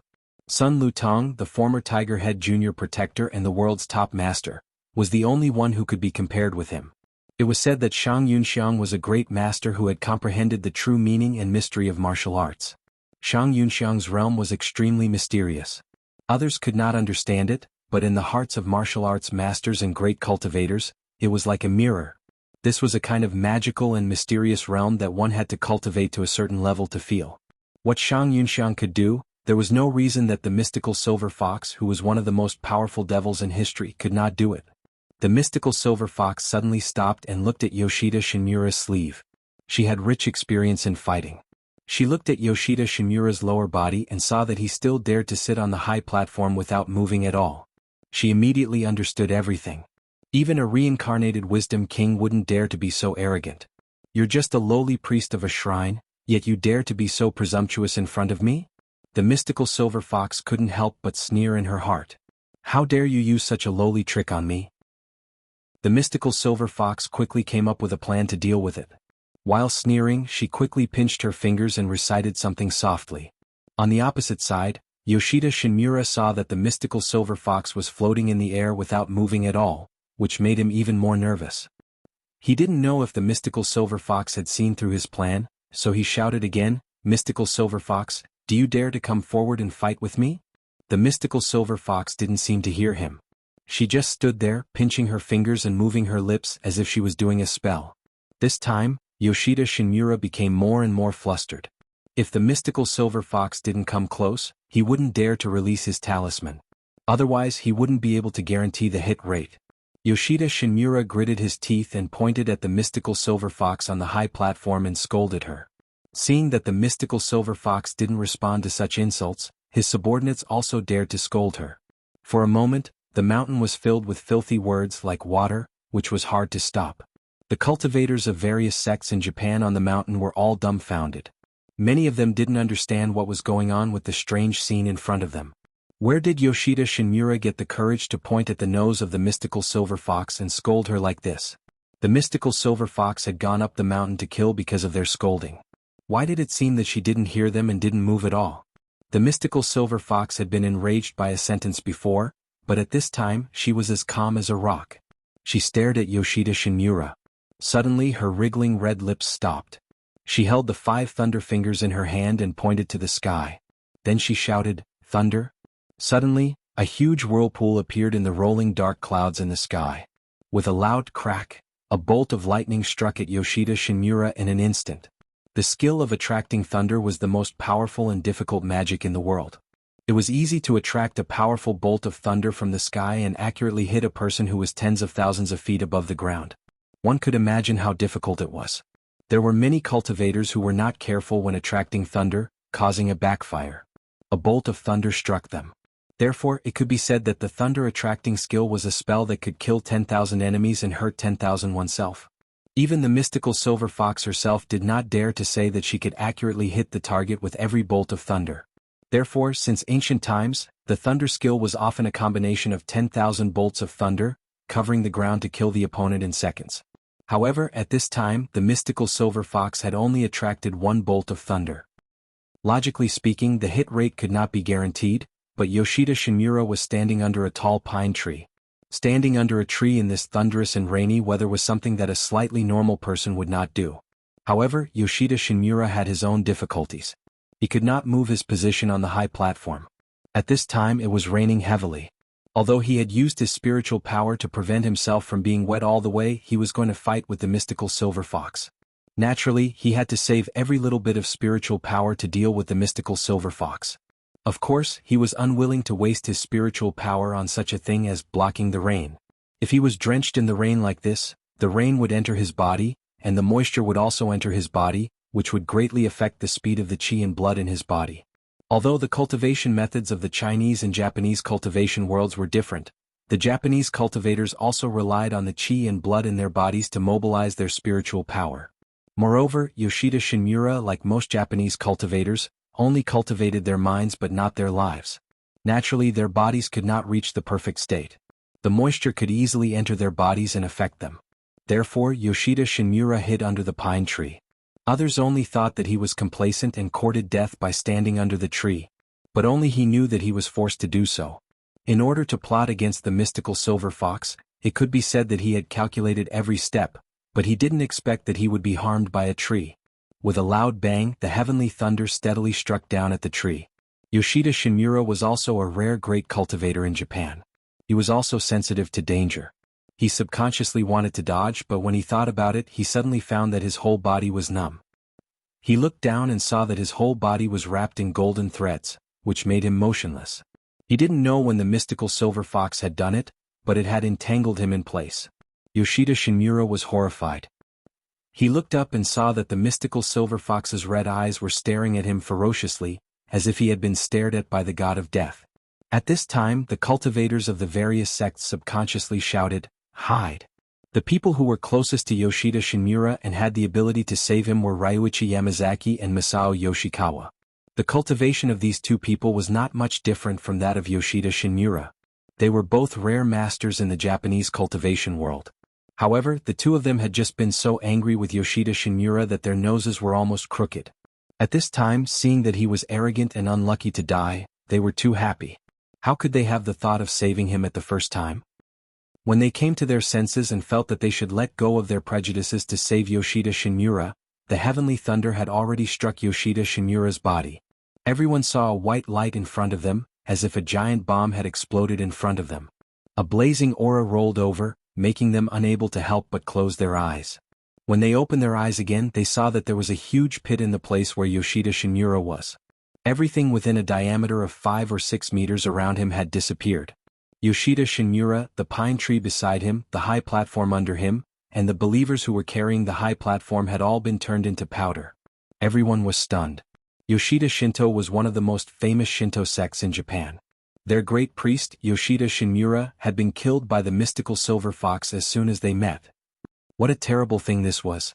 For a moment, some courageous cultivators were so scared that their legs trembled and their feces flowed out. However, the other believers of Yoshida Shinto were fanatics selected by Yoshida Shinmura. All of them had some cultivation and they were not afraid of death. When they saw this scene, they were not afraid to escape at first. Instead, after being stunned for a moment, they jumped up and pounced on the mystical silver fox like crazy, shouting hysterically for revenge. When the mystical silver fox saw them pouncing on her, she couldn't help snorting coldly and laughing angrily. "Courting death? Well, I'll fulfill your wish." As she spoke, she moved and rushed into the crowd. In an instant, there was a bloody storm on the mountain ridge. In an instant, these hundreds of people were all killed by the mystical silver fox. Their heads were rolling around on the mountain ridge and there were broken limbs everywhere. The cultivators of all sects in Japan seemed to be scared silly by the ferocity and cruelty of the mystical silver fox. There was not even a single person who could help. After the mystical silver fox killed the last fanatical disciple of Yoshida Shinto, she glanced at the top of the mountain where the Japanese were gathered. She saw that this group of people were all covered in dust. They were sitting on the mountain and watching the tigers fight. It seemed that they were not going to save them. She suddenly became more and more angry. There were two kinds of people that the mystical silver fox hated the most in her life. One was those who were ungrateful, and the other was those who did not save them. When she was chased by a group of experts led by the reincarnated Wisdom King, she had begged the reincarnated Wisdom King in private, hoping that he would let her go this time for the sake of their love. Unexpectedly, the reincarnated Wisdom King had a heart of stone and killed her. The mystical silver fox harbored a deep hatred in her heart. After she fled to Japan, she hid beside the Emperor of the Bird Feather to recuperate. Originally, she had a close relationship with Yasukin Abe, who often met the Emperor of the Bird Feather. The two of them often made tea and discussed the Tao. Unexpectedly, her identity was discovered by Yasukin Abe in the future. Later, she begged Yasukin Abe not to expose her. As a result, Yasukin Abe did not hesitate to expose her true face to the Emperor of the Bird Feather and led everyone to seal her. The mystical silver fox was so angry that she thought that Yasukin Abe did not save her and that the reincarnated Wisdom King was ungrateful. She swore that as long as she saw these two kinds of people, she would kill them. When the mystical silver fox saw the behavior of the Japanese people, after another round of killing, her heart was full of killing intent. She made up her mind and shouted angrily at the Japanese cultivators, "You are a group of beasts who don't want to save me. Why are you still alive?" With that, she let out a loud cry and plunged into the crowd in an instant. The fuse of Yoshida Shinmura's scheme was completely ignited. At this time, Wang Yuanshan had not arrived yet. Li Yundong, who was far away in Tianan City, did not know what kind of earth-shattering event had happened to Su Yi. Chapter 848. The cultivators of various sects in Japan did not expect that the mystical silver fox would suddenly kill them, especially the two great priests of Yoshikawa Shinto and Suka Shinto. They did not expect that their momentary distraction would cause the killing intent of the mystical silver fox, which would cause a great disaster. None of them were weak. Any one of them would be a famous figure in the Chinese cultivation world. In particular, the status of the priest in Shintoism was high. It was equivalent to the position of the head of the Chinese cultivation sects, and it was also equivalent to the position of the chief monk of the Shingon Tantrism in Mount Koya. Usually, the cultivators who were qualified to inherit such positions had to cultivate to the realm of God. Although the great priests did not cultivate their lives, build the foundation or cross the thunder retribution, their strength could not be underestimated. They were equivalent to the thunder retribution masters in the country. Moreover, because their strength came from faith, the difficulty of cultivation was relatively low. It was not uncommon for talented people to have the strength equivalent to the thunder retribution masters at a young age. In the past 100 years, the Chinese mainland had been in turmoil, traditional culture had been destroyed, and there was a serious lack of faith. This had led to the destruction of almost all the cultivation soil and the loss of the cultural soil on which they relied for survival. The cultivation sects could not be replenished with fresh blood. The masters of the Chinese cultivation world were decreasing rapidly at an alarming rate. There were few Jinshin and even fewer thunder retribution masters. On the other hand, although the Japanese cultivation world had also experienced the war, the cultivation soil had not been destroyed. On the contrary, it had become more and more fertile. Up to now, Shintoism had become the #1 sect in Japan, with more than 100 million believers. With the support of such power of faith, in the past 100 years, the Japanese cultivation world had far more masters at the level of Jinshin and thunder retribution than the Chinese cultivation world. However, because their cultivation ideas and methods were like the national environment and national conditions of Japan, there were natural defects and bottlenecks. They could reach a very high level, but they could never reach the top. A powerful master at the level of thunder retribution had met the mystical silver fox and died as soon as they met. This would scare the courage of the cultivators in the world. When two people fought with each other, if their level was the same, they would fight for their morale. Whoever had a higher morale would have a greater chance of winning. When two forces fought with each other, no matter whether their level was the same or not, they would always fight for their morale. If their morale fell, it would be difficult for immortals to save them. Even if Buddha was reborn, it would be difficult for him to save them. After a bolt of lightning struck down, the morale of the Japanese cultivators almost fell to the lowest point. Many of the Japanese cultivators here had been frightened by the mystical silver fox before. At this time, seeing that Yoshida Shinmura was killed by the lightning in an instant, they were so shocked that they wanted to turn around and run away. At this time, Ise Shingguang, Ise Izumo, and Kaisai Hikaryuni had all played the role of a great cultivator. Without saying a word, Ise Izumo immediately summoned Amaterasu to the mortal world and pounced on the mystical silver fox. Ise Grand Shrine was the highest national shrine in Japan. It was the shrine dedicated to the supreme god of Japan, Amaterasu Great God. Before Masako Tachibana merged with Jinyin Tantrism, the Japanese cultivation world was undoubtedly ruled by the cultivators of Ise Shinto. Although Ise Izumo was known as the number 2 in the Japanese cultivation world, it was because she had been suppressed by Masako Tachibana in the previous fight, which made many Japanese people sigh with emotion. Since Yu Yu was born, how could Liang be born? Ise Shrine was the highest national shrine in Japan. It was a shrine dedicated to the supreme god of Japan, Amaterasu. At this time she summoned the gods to the world. Everyone saw an extremely dazzling woman standing on the mountain. This woman's whole body was shining. Only from her slim figure and exquisite curves could they tell that she was a woman. Amaterasu was the sun god of Japan and also the god with the highest status. She was holding a sword in her hand. The sword was surrounded by fierce flames, which caused the air around her to twist violently. Every time she took a step forward, the ground would ignite with blazing flames, as if there was fire under her feet, and the road she walked was like a burning path. Amaterasu was the Japanese sun god and also the god with the highest status. She was holding a sword in her hand, which was surrounded by fierce flames, which caused the air around her to twist violently. Every time she took a step forward, the ground would ignite with blazing flames, as if there was fire under her feet, and the road she walked was like a burning path. The Amaterasu summoned by Ise Chuyun stopped in front of the mystical silver fox, and immediately blocked the momentum of the mystical silver fox. At this time Ise Xingguang immediately shouted at the panicked crowd, "Everyone, don't panic. Whether you live or die, it's right in front of you. If you escape you will die. If you fight you will still have a chance to live. Everyone, Amaterasu is looking at us. Even if we are no match for her, let us die gloriously here." Ise Xingguang was usually careless and acted like a free man. But at this time his words were solemn and stirring, which immediately stopped the people of Shintoism. They were all loyal believers of Shintoism, but they were frightened by the mystical silver fox for a while, and no one stood up to lead them. At this time someone shouted and they immediately came to their senses. Shame and anger surged in their hearts at the same time, and their blood was boiling. Kaisai Hikaryuni, who was standing to one side, also shouted to the monks of Jinyin Tantrism behind him, "Amitba! Everyone, today is the day to subdue the demons. We cultivators worship Buddha and believe in the Great Way. Why should we care about our skin? If we die in battle, Buddha will lead us to the Western paradise. Life is short like a morning. At this time, in the face of a great disaster, we should sacrifice our lives for righteousness." There were people in charge of Shintoism and there were also people in Buddhism. At this time these monks also calmed down. One by one they bowed their heads and chanted the name of Buddha. Their eyes were high and their expressions were heroic. "Amitba, we will obey the order." When Kaisai Hikaryuni saw that everyone had finally settled down and their morale had finally been restored, he immediately felt relieved, and then he shouted excitedly, "Formation!" Jinyin Tantrism was one of the 3 giants of Buddhism in Japan. Its Buddhism power ranked second in Japan, and it was not far from the number 1 power, Ise Shinto. Although he had lost to Li Yundong in a fight and lost the throne of Mount Tianhuang, the number 1 expert in the cultivation world of Japan, a centipede would not die.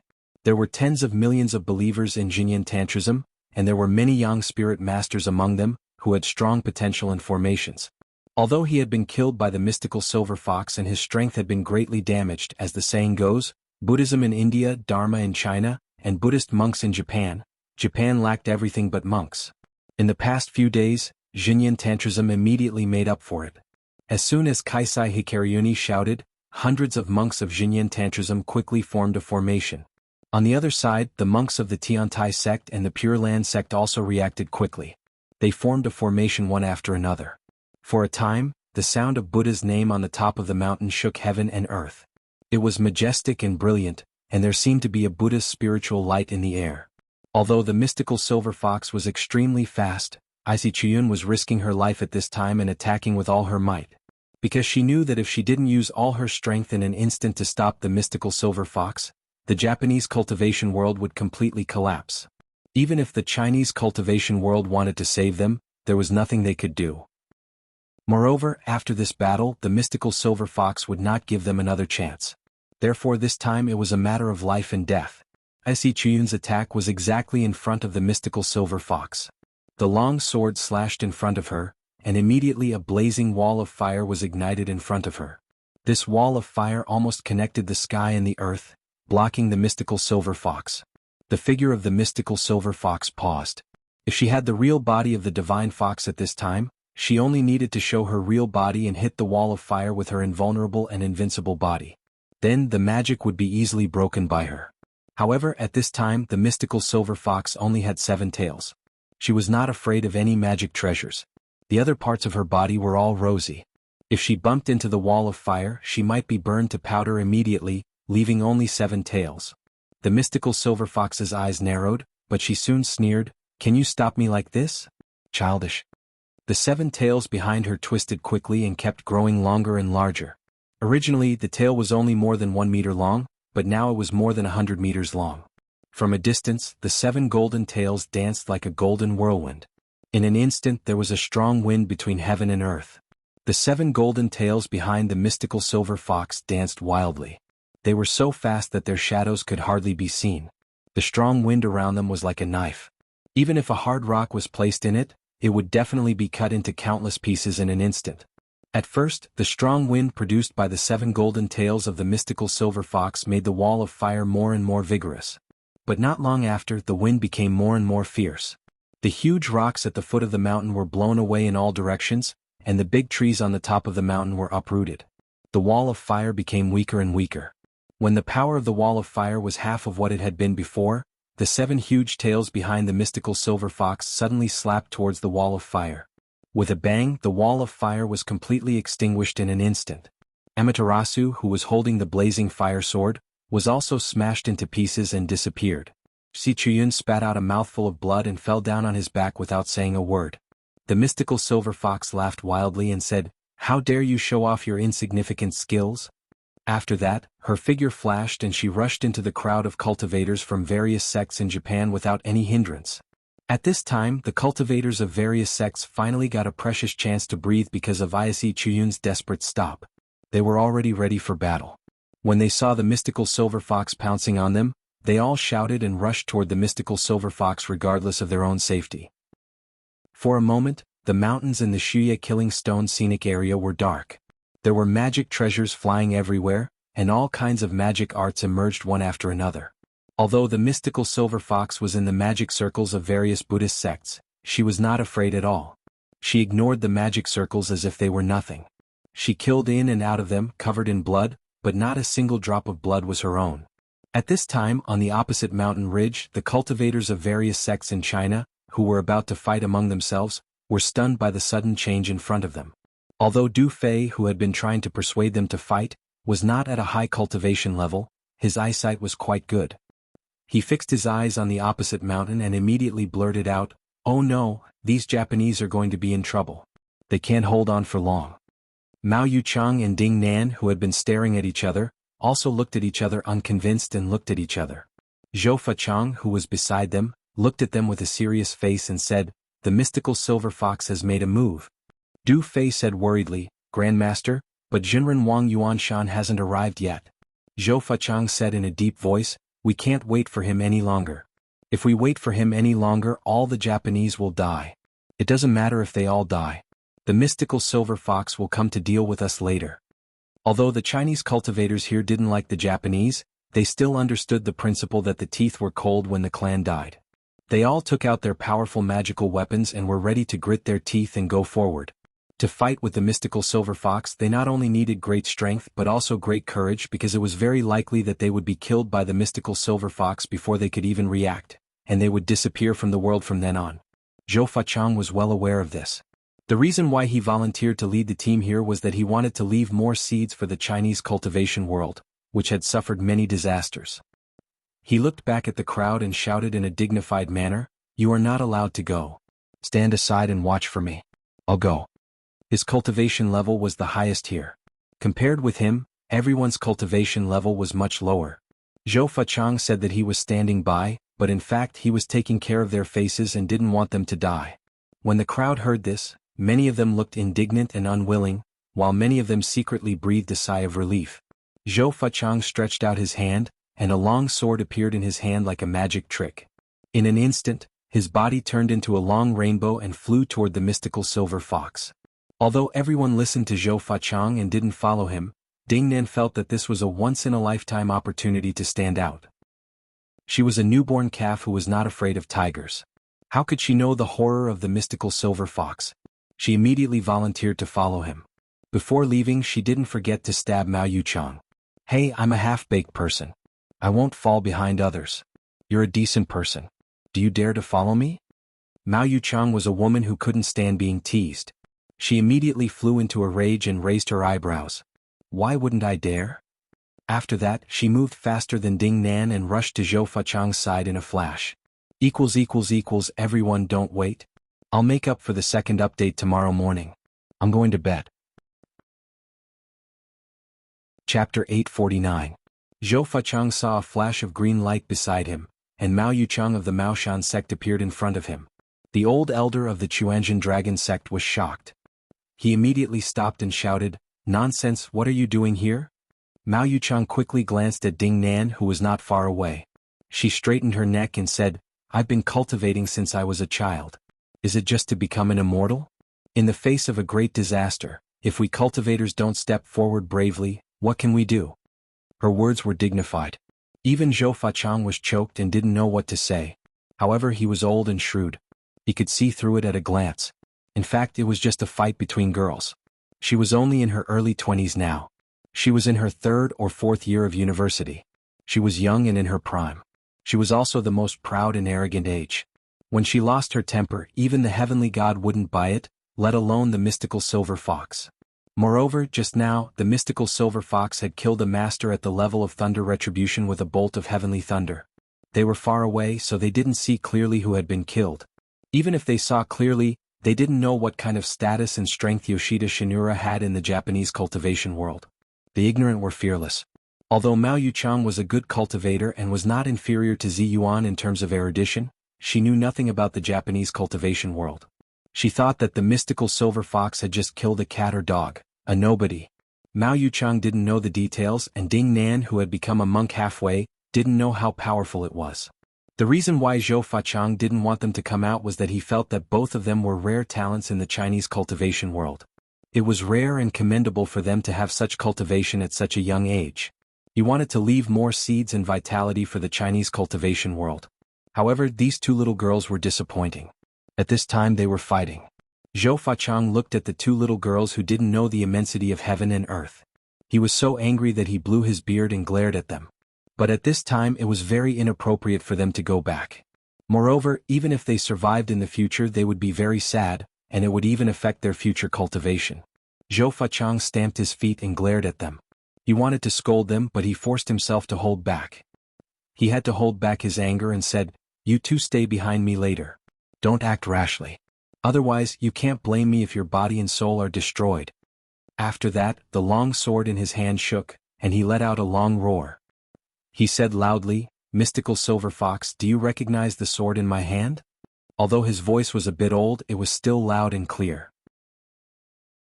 His shout echoed throughout the world, and was clearly transmitted into the mountain range opposite of them, which was filled with killing intent.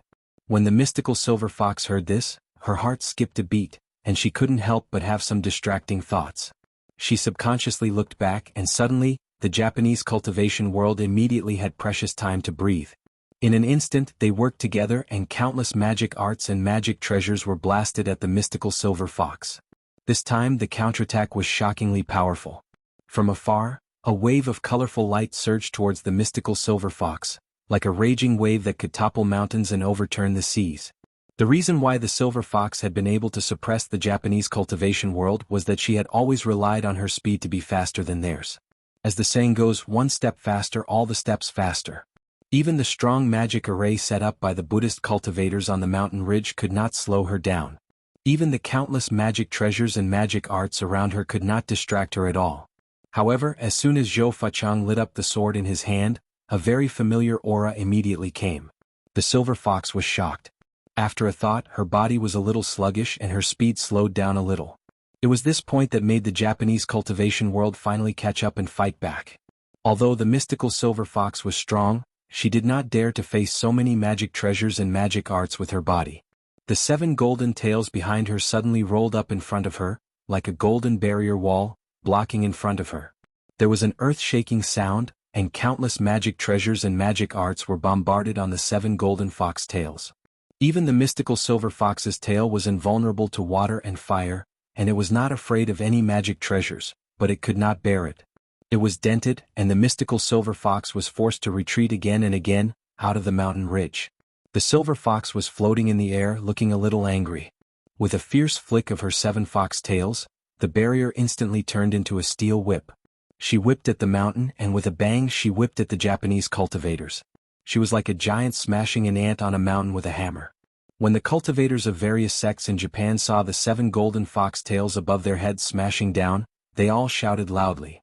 The chanting of the Buddhist cultivators was even louder, and many huge Vajrayakshas flew out of the magic circle. These Vajrayakshas were all Buddhist gods. Although they resisted the overwhelming attack with a bang, many monks could not stand the fierce shock. They were slapped so hard that the chi and blood in their chests were rolling. They spat out blood and fell to the ground. Fortunately, there were many monks. Some of them fell down, and someone immediately came forward to drag them away. Almost in the next second, someone made up for them so that the magic circle could continue to be maintained. The mystical silver fox just wanted to vent her anger and to prevent the other party from counterattacking. As expected, after her smash, the cultivators of various sects in Japan on the mountain were a little quiet and did not dare to continue to attack. They were afraid that the mystical silver fox would attack them a few more times. If they were not smashed to death, they would be shocked to death by the rebound force caused by the collision between the spiritual power. Seeing that they had become much more obedient, the mystical silver fox turned her head and looked at Zhou Fachang unkindly. Her blood-red eyes swept up and down for a while, and finally fell on the sword in Zhou Fachang's hand. The long sword was about 2 feet and 3 inches long and 4 inches wide. The body of the sword was full of patterns, more like runes and subtle magic circles. Other than that, there was nothing special about it. At first glance, ordinary people could not recognize what kind of sword it was. However, the mystical silver fox's eyes narrowed. She instantly remembered that when she was besieged by people in China, there were several powerful magical weapons that left a deep impression on her body. The sword in front of her was one of them. The mystical silver fox slowly turned around and turned her back to the cultivators of the Japanese cultivation world. When the cultivators of various sects in Japan saw that the mystical silver fox was so arrogant, as if she had nothing to fear and regarded them as nothing, they were all furious. However, they wanted to attack from behind, but they saw the 7 golden fox tails behind the mystical silver fox hanging upside down in the air like a waterfall. Although they looked calm, they could vaguely see that they had been eager to have a try, as if they were staring at them covetously. In the next second they would smash the sky and the earth again. The mystical silver fox's voice was cold. She stared at the sword in Zhou Fachang's hand and said, "Is this the immortal trapping sword?" Zhou Fachang was old and shrewd. With a simple sentence he solved the problem of the Japanese cultivation world. He gently shook the long sword in his hand, and suddenly the immortal trapping sword disappeared in his hand. He said in a long voice, "You have good eyesight. It is indeed the immortal trapping sword." As soon as she heard the name of the immortal trapping sword, Ding Nan didn't understand it because she entered the sect late. However, Mao Yuchang suddenly trembled and looked at Zhou Fachang with her eyes wide open. She knew that there were 5 famous swords in the Taoist cultivation world. The top one was the personal magic weapon of the Yellow Emperor Xinyuan, which was used to kill the 2 ancient fierce gods, Xingtian and Qiyu. The next ones were the Sanhuang sword, the 4 immortal killing swords, the 7-star sword, and the 8 wilds and 6 swords. The 4 immortal killing swords were forged by the ancient Taoist ancestor Hongjun with the essence of 5 metals, smelted with the fire of the earth's core, quenched with the water of the cold pool, and then used 81 kinds of extreme poisons in the world to nourish its fierce qi. 81 kinds of rare spiritual medicines to nourish its spiritual qi. When it came out of the furnace, it even made the genuine immortals die with the sword. Later, Hongjun passed on the 4 swords, namely the immortal killing sword, the immortal killing sword, the immortal trapping sword, and the immortal slashing sword to his disciple, sect leader Tong Tian of the Jie school. With the help of these 4 swords, sect leader Tong Tian formed the immortal killing formation and fought against the Yuanshi Qianzuan, Taishang Laojun, Amitabha and Patriarch Bodhi alone. The power of these magic weapons could be imagined. These 4 swords each had their own magical uses. The immortal killing sword specialized in killing the soul and yang spirit of a cultivator, the immortal killing sword specialized in killing the body of a cultivator, the immortal trapping sword specialized in killing the wisdom and spiritual consciousness of a cultivator, and the immortal slashing sword specialized in cutting off a cultivator's escape route. Therefore, in the Chinese cultivation world at that time, it was said that once the four swords appeared, they would be invincible in the world. No matter if one was a celestial immortal or a Vajra Arhat, as long as one was in the sword formation of the four immortal killing swords, there was no way to go to heaven, no way to enter the earth, no way to save them, and no way to save them. However, because the four immortal killing swords had to be combined to be extremely powerful, it was ranked behind the Sanhuang sword. Otherwise, with the power of the four immortal killing swords, if the four swords were combined, the power would not be inferior to that of the Xinyuan sword. Even when the mystical silver fox had the real body of the heavenly fox, although she was immune to almost all magic arts and magic treasures, she was still quite afraid of these 5 magic swords. Fortunately, the Xinyuan sword and the 4 immortal killing swords had long been lost. Otherwise, as soon as the 4 immortal killing swords appeared, she would immediately have to flee. Although the mystical silver fox was conceited, she would never think that she was stronger than the 3 religions and 4 saints combined. When she saw that Zhou Fachang was holding the immortal trapping sword that had hurt her 1,000 years ago, she immediately became very vigilant. She couldn't help looking around as if there was no trace of the immortal trapping sword in the world. Zhou Fachang knew that his cultivation was not as good as that of the mystical silver fox, so he used psychological warfare to deal with her. This psychological warfare could not be used casually. If he hadn't had the immortal trapping sword of the 4 immortal killing swords in his hand, which made her very afraid, she would have slapped herself to death. When Zhou Fachang saw that the mystical silver fox was hesitating as expected, he knew that his plan had succeeded. He said loudly, "Mystical silver fox, since you know this sword, why don't you surrender?" As the saying goes, an old man who doesn't die is a thief. Zhou Fachang was as cunning as a thief. Every word he said was provocative and heart-wrenching. In the eyes of others, the mystical silver fox was afraid that she would have killed someone at this time. However, he made the mystical silver fox more and more vigilant and did not dare to act rashly. Zhou Fachang saw that she was standing there with a gloomy face. Her eyes flickered and she looked around.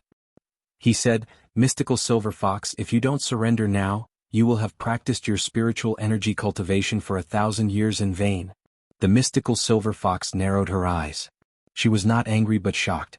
Seeing Zhou Fachang's fearless look, she was suspicious in her heart. But after all, she was not an ordinary person. It was impossible for her to surrender to Zhou Fachang with a few words.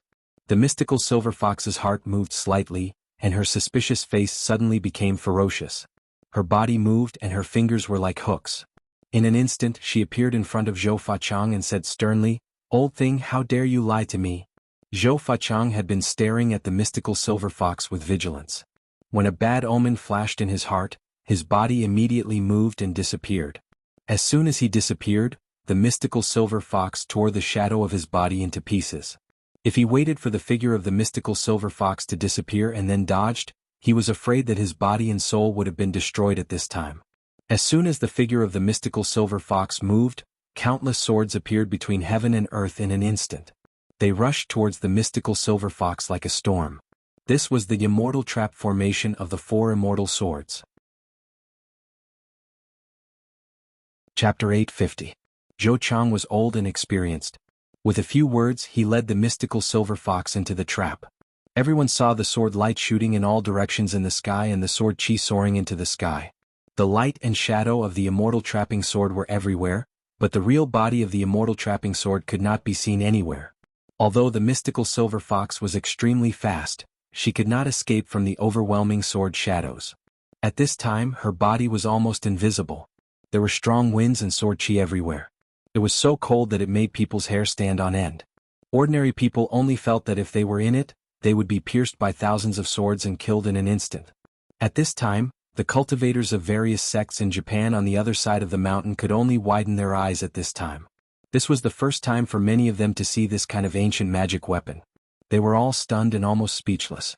Si Chuyin looked at the sword chi dancing wildly in the sky. The mystical silver fox had been so arrogant before, but it was so suppressed that her figure disappeared. She could only vaguely see that she had shrunk into a ball. The 7 golden fox tails presented a spherical shield, tightly wrapping the body of the mystical silver fox. Si Chuyin sighed for a moment and said, "The treasures of China are really enviable." Although there were many magic weapons in the Japanese cultivation world, their country was extremely short of materials, and most of the magic weapons were not high grade. In the Ming dynasty, An ordinary military horse could immediately be sold at a sky-high price in the Warring States period of Japan. It could be said to be a horse that could not be bought with money. Among them, the favorite horse of the famous General Maeda Keiji in the Warring States period, Songfeng, was famous in the history of Japan. It was one of the most famous horses in the Warring States period. However, this ancient horse was only a medium-sized horse in the Ming dynasty of China. If the superior horse was taken to Japan for a walk, it would no longer be a horse, but a legendary divine beast. It could be seen from this that Japan was short of materials. In a country that was extremely short of materials, it was naturally impossible for there to be any good magic weapons refined. Therefore, the Japanese cultivation world mostly practiced the art of summoning ghosts, while the Chinese cultivation world often fought with magic weapons. It was fine if they didn't take out this kind of ancient magic weapon. The Japanese cultivators wouldn't think that the Chinese cultivation world was amazing. But just now they had been killed by the mystical silver fox without the power to fight back. In the blink of an eye, the mystical silver fox had been killed without the power to fight back. The reason was that the Chinese cultivation world had shown a celestial trapping sword. For a moment, the cultivators of various sects in Japan looked ahead with extremely complicated gazes. Some of them had evil thoughts and their eyes turned red with envy.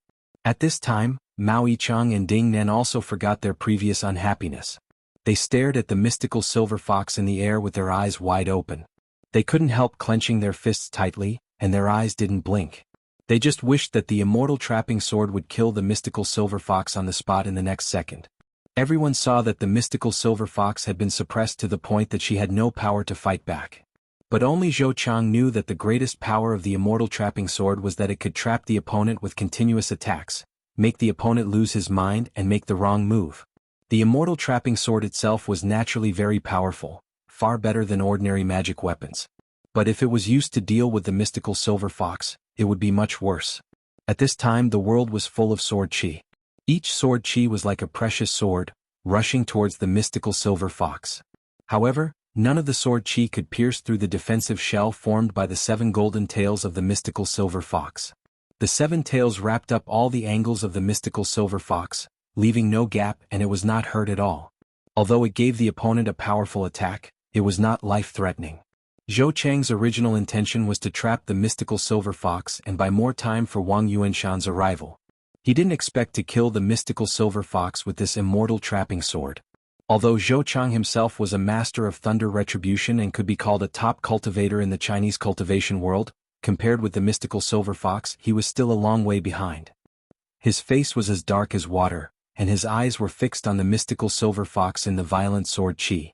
He was afraid that she would break free from the immortal trapping formation in the next second. Seeing this scene, Ding Nan suddenly thought of something and thought to herself, now that the mystical silver fox is trapped in this immortal killing formation, what will happen if I use the Hell Wuzhang to capture her soul? Will the mystical silver fox be killed by me? If I can kill the mystical silver fox, I'm afraid that I will become famous in the future. Who in the world will dare to look at me? The more she thought about it, the hotter her heart became. Her hand unconsciously reached into her sleeve. The moment her fingertips touched the ice-cold handle of the Hell Wuzhang, her fingers trembled. But then she firmly and forcefully gripped the Rui scepter. She clenched the Rui scepter firmly and firmly.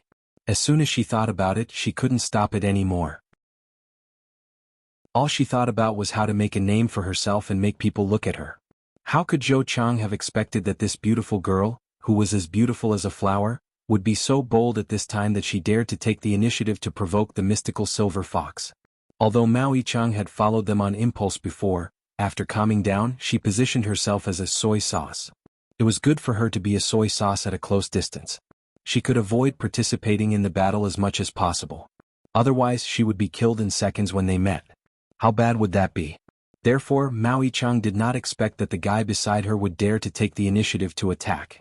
Without them noticing it, Ding Nan suddenly put one hand in her sleeve and shouted, "Mystical silver fox."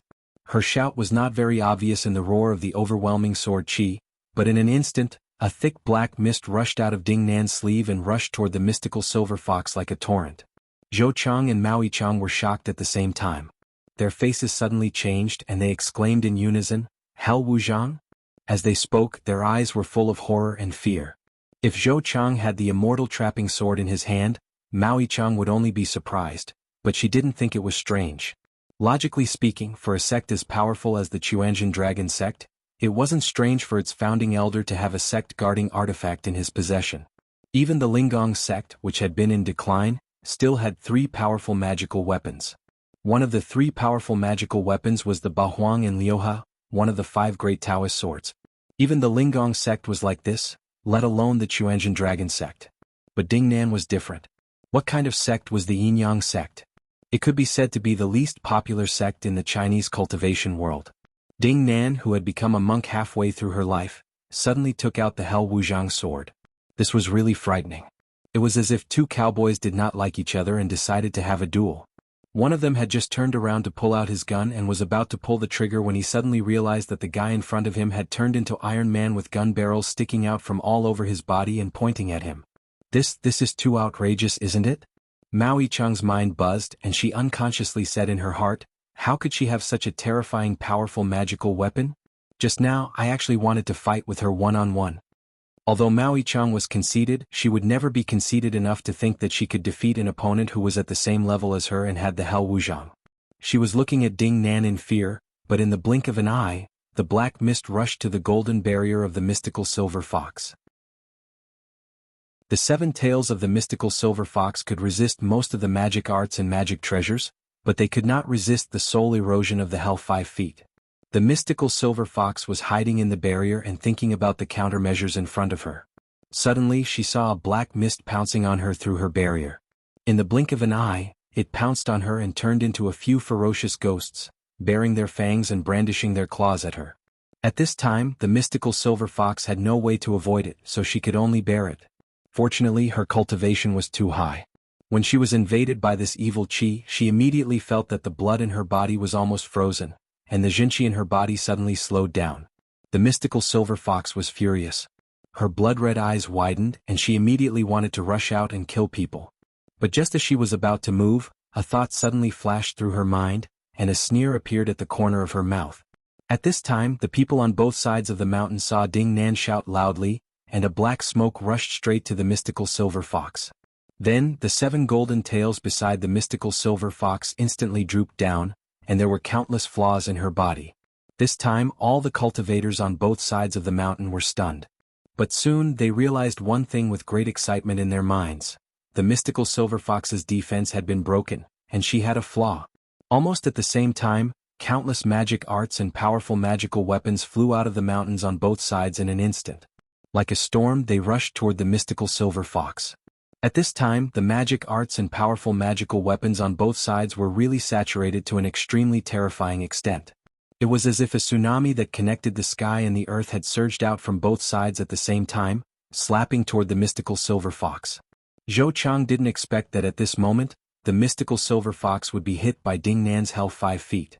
He was stunned at first and then he was ecstatic. With a thought, he controlled the immortal trapping sword to stab the mystical silver fox. The flaw of the mystical silver fox only appeared for a moment, and soon she mobilized her jinqi again. Her 7 fox tails twisted crazily, blocking the countless magic arts and powerful magical weapons that were already close to her. Zhou Chang saw it clearly from the side. While the mystical silver fox was busy dealing with the countless powerful magical weapons and magic arts that had already approached her, he controlled the immortal trapping sword, which had shown its true body, and watched covetously. At this time, Ding Nan happened to shout again, "Mystical silver fox." A thick, rolling black smoke swallowed the mystical silver fox in an instant.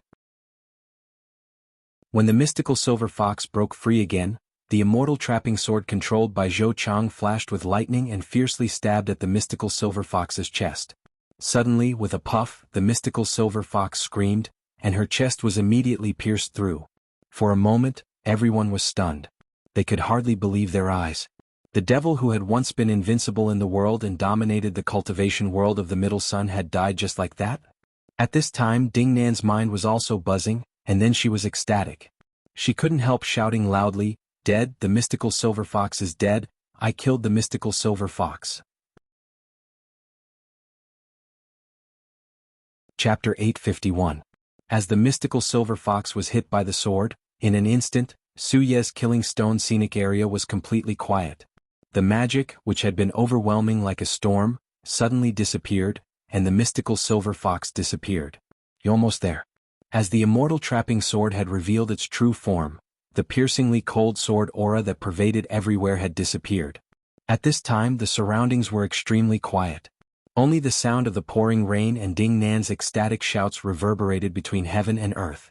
Although the mystical silver fox was not directly killed by Ding Nan, her shout did not cause anyone to sneer or refute, because they all knew that if Ding Nan had not suddenly used such a sinister powerful magical weapon, the immortal trapping sword would not have been able to take advantage of the situation. For a moment, everyone looked at the field with their mouths agape. Their eyes were full of shock and doubt, but soon some people cheered loudly.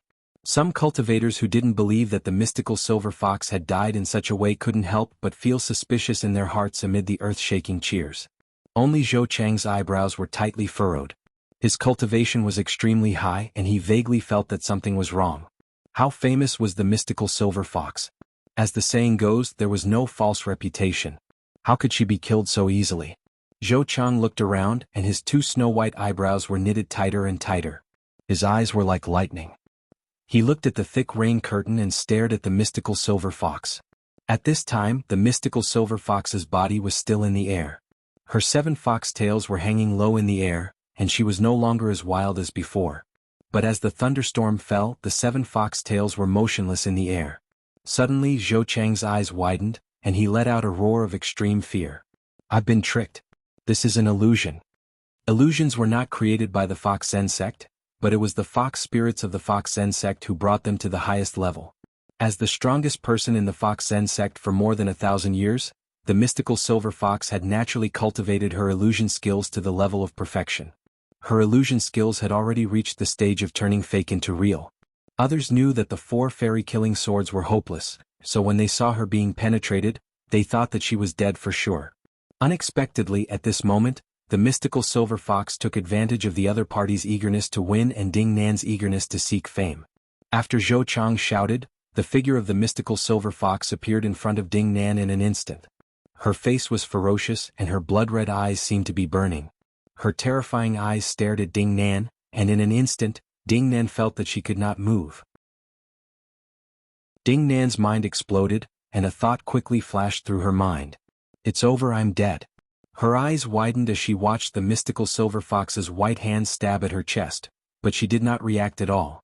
At this time, if it were a Jinshin master, it would be impossible for him to be unable to fight back, let alone be stared at by the mystical silver fox. However, although Ding Nan had quite a lot of adventures, her cultivation speed was too fast. Along the way, she had been opportunistic, and she had not encountered any hardships on the road of cultivation. When she was in the Zhuji phase, her Niden was not as hard as that of ordinary cultivators. Her resolve wasn't firm, just like Zhou Zhirua who had learned the 9 white bone claws. Although she could flaunt her might for a moment and could launch sneak attacks during a battle, causing those who didn't understand her to feel that she was abnormally vicious, but if she were to encounter a true expert in a duel, then she could only surrender and be thoroughly defeated. Mao Yichang, who was standing to one side, was also shocked by the sudden change. Although she had some friction with Ding Nan and was arrogant and conceited, she was kind after all. When she saw that the mystical silver fox was about to kill Ding Nan, she immediately pointed her finger subconsciously. A bolt of lightning flashed in her sleeve and quickly stabbed at the mystical silver fox. The mystical silver fox was really a little afraid of the Hell Wuzhang in Ding Nan's hand. She was even more vigilant than she was about the immortal trapping sword. Therefore, she didn't take Mao Yichang seriously at all.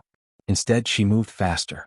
The 7 golden tails behind her rolled up and immediately slapped at Mao Yichang like a raging wave. With a bang, she flew backward and disappeared in an instant. At this time, Ding Nan was waiting for death with her eyes wide open. Suddenly, she saw Zhou Chang appear in front of the mystical silver fox in the blink of an eye. He held a talisman in his hand and slapped it at the mystical silver fox's head. The Maoshan sect was a famous talisman sect of Chinese Taoism. This talisman was made by Zhou Chang, and its power was no less than that of the celestial master talisman. If it hit, the mystical silver fox's body would immediately be blown into powder. So, as Zhou Chang counterattacked the mystical silver fox, he pushed Ding Nan with the other hand and pushed her far away in an instant.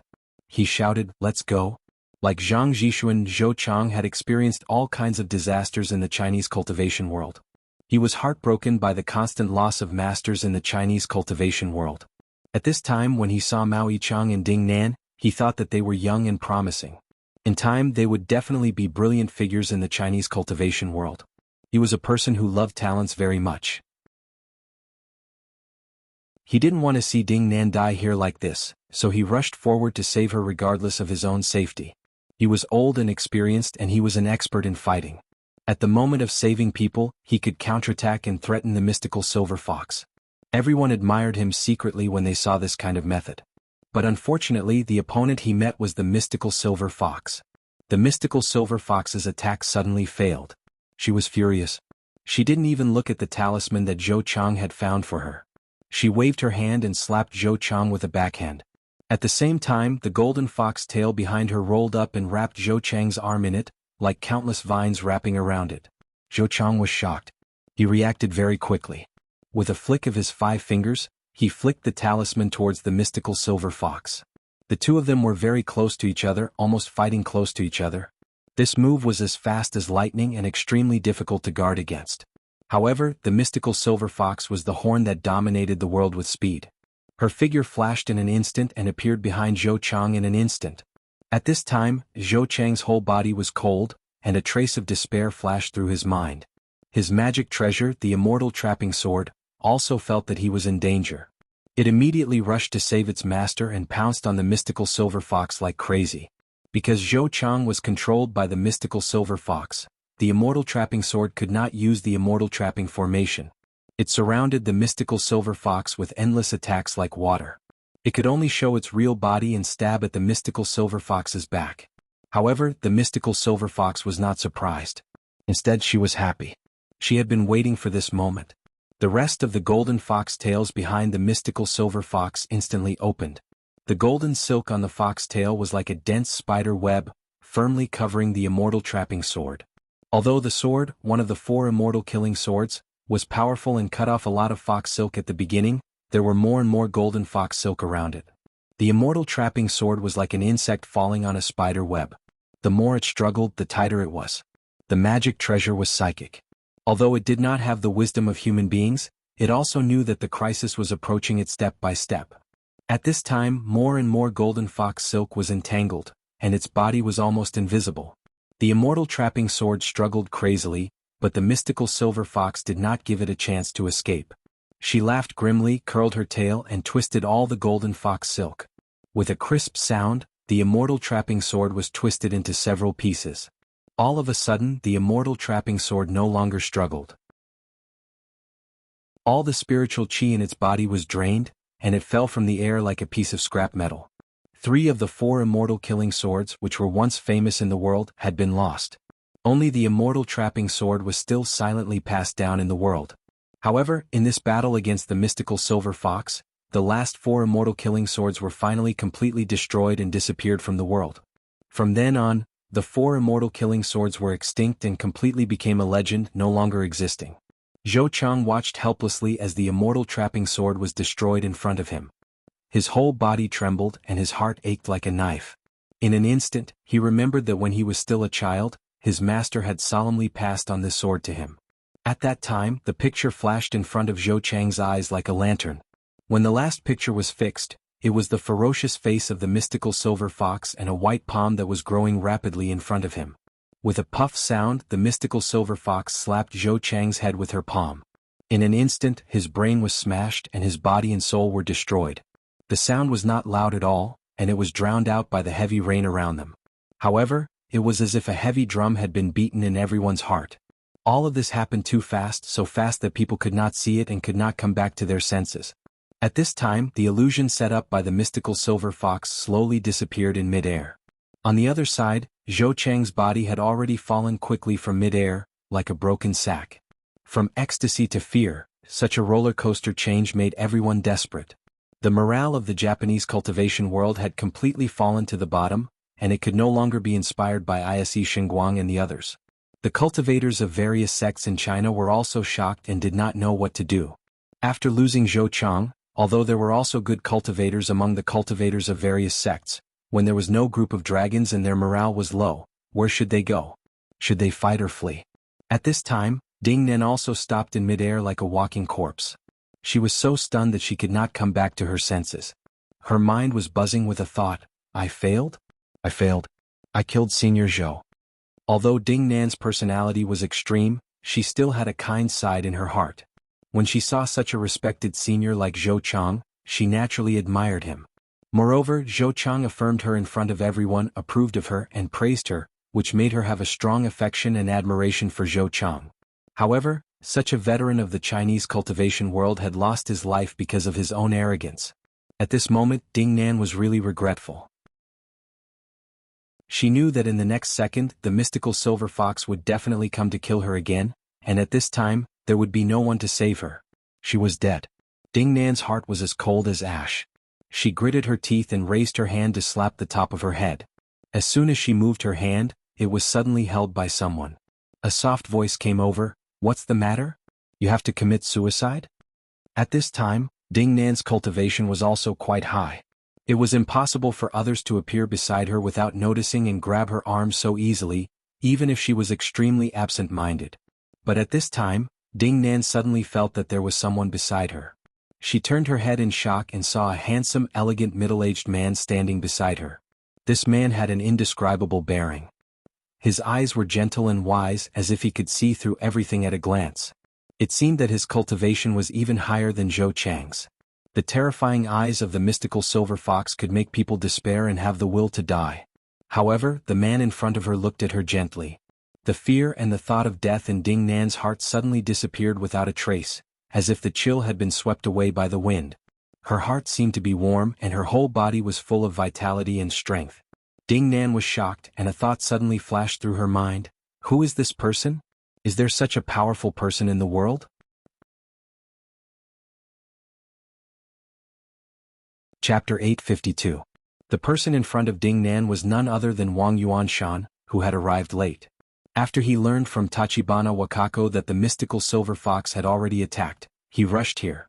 He also knew that if he didn't speed up, the people on Mount Shuya would all die. At that time he wouldn't be able to deal with the mystical silver fox alone. Almost there, and even if they could deal with it, the vitality of the Chinese cultivation world would be severely damaged. For a moment Wang Yuanshan didn't care so much. He suddenly sped up. After he left the land of China, he stepped on the floodwaters and stepped on the sea. Although he was walking on the sea, he was much faster than Tachibana Wakako and Abe, who were flying. In the beginning, Abe had the intention to compete with Wang Yuanshan. Although he knew that his cultivation was far inferior to Wang Yuanshan's, but the Chinese in front of him was walking on the sea. Could it be that his flying speed was inferior to his walking speed? As a result, along the way he followed behind Wang Yuanshan and ate dust all the way. He almost lost half of his life, but he still couldn't catch up. When they reached the ground of Japan, he sighed in amazement and was shocked in his heart.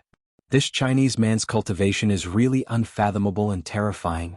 The Japanese cultivators did not build the foundation and did not cultivate their lives. Therefore they relied on their explosive power to fight. Few people could have a strong endurance. Wang Yuanshan had already reached the Jinshan realm more than 10 years ago. During the 10 years of imprisonment he was so bored that he could only cultivate. Otherwise he had nothing else to do. His cultivation had long since reached an unimaginable level, far beyond the imagination of ordinary people. Wang Yuanshan rushed all the way, and the speed of the lightning above his head suddenly increased. Its power was several times stronger than before. Fortunately, there were thunderstorms everywhere he went these days. The weather forecast in Japan was just like a joke. Rain all over Japan. With the cover of the thunderstorm, the heavenly lightning didn't seem too abrupt. Otherwise, in the middle of the day where there were no clouds for tens of thousands of li, if two dense dark clouds suddenly floated over with two lightning whirlpools, who wouldn't be dumbfounded upon seeing this? Even ordinary people could find something wrong. How could the mystical silver fox not find it? Under the cover of the thunderstorm, Wang Yuanshan finally felt relieved. He quickly ran towards Suyi. When he reached his destination, he saw a beautiful woman with a graceful figure floating in the air. Her face was full of sorrow and fear, ready to commit suicide. Without saying a word, his figure flashed, and he immediately went forward to stop him. Ding Nan's heart was filled with grief and self-reproach, and she wanted to die. She turned her head to look at Wang Yuanshan, only to see that he was travel-worn, his hair disheveled, but his eyes were sharp and clear. "You almost there?" When Wang Yuanshan opened his mouth, Ding Nan immediately remembered that this was the #1 expert in the world, Wang Yuanshan, who had intimidated the Shantian sect on the side peak of Mount Longhu. Seeing that the top expert in the Chinese cultivation world had finally arrived, Ding Nan's heart was lifted for no reason. She quickly told Wang Yuanshan about the situation on the field. Only then did Wang Yuanshan know that there had been a fierce battle before. The Japanese cultivation world had suffered heavy casualties, and corpses were everywhere. Zhou Chang, a veteran of the Chinese cultivation world, had died on the spot. Although there were fewer casualties in the Chinese cultivation world, Zhou Chang's death and the destruction of the immortal trapping sword had not only caused great losses to the Chuanjian dragon sect, but also caused irreparable losses to the Chinese cultivation world. Wang Yuanshan was stunned when he heard this. Then he sighed softly and said, "Senior Zhou is really a role model for our generation." Ding Nan secretly bit her lip. Her heart skipped a beat and she seemed to have thought of something. She couldn't help but retract her hand into her sleeve. She held the Hell Wuzhang sword tightly and refused to let go. She was secretly nervous. Although she was remorseful and blamed herself in her heart, she was absolutely unwilling to use such a sinister artifact. Wang Yuanshan glanced at her, and his deep eyes seemed to see through her mind. He smiled slightly and didn't say anything. He just said softly, "There are only evil people in the world, and there are no evil powerful magical weapons. Please remember." Ding Nan's heart trembled and she slowly relaxed. Just as she was about to speak, she saw a flash in front of her eyes. The mystical silver fox had already appeared in front of her. The 7 golden fox tails were like a golden waterfall, almost covering half of the sky. They were extremely dazzling and magnificent. Ding Nan's heart suddenly tightened. She gritted her teeth and looked at the mystical silver fox. She didn't dare to say another word, for fear that the other party would take advantage of her as soon as she opened her mouth. The shadow that the mystical silver fox had left on her before was too strong. At this time, Wang Yuanshan was known as the best in the Chinese cultivation world. He was even more famous than Li Jiandong. Although he had been a famous master for a long time, the mystical silver fox had been sealed for 900 years. How could she know who he was? The mystical silver fox saw Wang Yuanshan at a glance. She only looked at him a little and said impatiently, "Get out of the way or I'll kill you." Wang Yuanshan smiled slightly and said, "Mystical silver fox, will you not kill me if I give way or not?" The mystical silver fox had won a series of battles. She had killed Zhou Chang and destroyed the immortal trapping sword. She was at the peak of her momentum. How could she take this unknown soldier in front of her seriously? When she saw that the other party had retorted with a light sentence, she was immediately furious. A golden fox tail behind her swung fiercely, like a spear or a halberd, and stabbed at Wang Yuanshan. At this time, Tachibana Wakako and Abe arrived. The two of them knew that Wang Yuanshan was powerful, but they didn't know how powerful he was. Especially as Japanese, they were very clear about the level of most of the cultivators who had died in the battle in the Japanese cultivation world. In front of the mystical silver fox and her 7 golden fox tails, these people had no power to fight back and were at the mercy of others. At this time Wang Yuanshan finally met the mystical silver fox, which immediately made them so nervous that they cried out loudly. One of them blurted out in Japanese and the other blurted out in Chinese, "Be careful." Seeing that the mystical silver fox was coming at him aggressively, Wang Yuanshan was not in a hurry. He put his palms in front of him as if they were sealed. In an instant, a visible yin-yang 8 trigrams appeared in front of him. As soon as he crossed his palms, the yin-yang 8 trigrams slowly began to circulate. Although it looked heavy and slow, it was extremely powerful. The mystical silver fox's golden fox tail suddenly hit the 8 trigrams, and the surrounding air suddenly shook. After the 8 trigrams rippled for a while, a huge force bounced back, shaking the invincible golden fox tail of the mystical silver fox back. The mystical silver fox was shocked. Then she looked at Wang Yuanshan seriously and shouted with sharp eyes, "Who are you?" When Wang Yuanshan separated his hands again, the yin-yang 8 trigrams in front of him suddenly disappeared.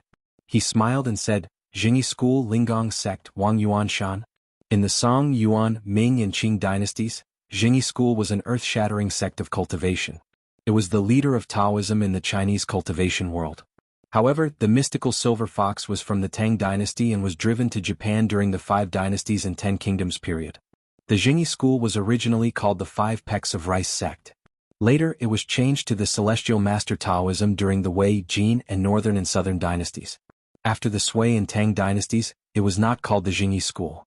It was not until the mystical silver fox fled from China that the Jingyi school was called the Dragon Tiger sect. The mystical silver fox then lurked around the emperor of the bird feather in Japan for a period of time. This period corresponded to the period of Emperor Huizong of the Song dynasty. At this time, Zhang Jixian, the 30th generation celestial master of the Jingyi school, was very favored by Emperor Huizong of the Song dynasty. As a result, the Shangqing Temple of the ancestral court of Mount Longhu was upgraded to the Shangqing Jingyi Palace. Since then, the Jianghu and political status of the Jingyi school had reached the peak. From then on, the name of the Dragon Tiger sect was no longer mentioned. The world only knew the Jingyi school, and few people mentioned the Celestial Master Taoism and the Dragon Tiger sect. Therefore it could be said that in the Song dynasty, the name of the Jingyi school slowly spread. Although the mystical silver fox was also a knowledgeable cultivator, when she fled to Japan, what happened to China? How could she, a person who lived deep in the inner palace, know? If it was the 5 pecks of rice sect, the Celestial Master Taoism and the Dragon Tiger sect, then she naturally knew them. Moreover, in the Tang dynasty, politics, culture, religion and economy had all flourished to a peak. At this time, the Tang dynasty had all kinds of rivers running into the sea, and all kinds of sects were flourishing. At this time, the Dragon Tiger sect was far from reaching the point of unifying the world. It could only be regarded as a relatively famous sect in the cultivation world, far less famous than in the Song, Yuan, and Ming dynasties. The mystical silver fox was a bit like the Taoyuan people in the peach blossom origin. She didn't know about the Han dynasty but about the Wei and Jin dynasties. She didn't even know about the Jingyi school, let alone the Linggong sect. Moreover, although Wang Yuanshan had been famous for a long time, the mystical silver fox had been sealed for 900 years. After her memory was completely awakened, she had been thinking about taking revenge on the cultivation world of China and Japan. How could she care about the current situation of the cultivation world, let alone Wang Yuanshan? Therefore Wang Yuanshan's name was deafening to others. Many cultivators in the distance heard Wang Yuanshan's voice from afar, but as soon as he opened his mouth, his voice was calm and elegant, as if he was standing in front of them and speaking softly. They all looked serious.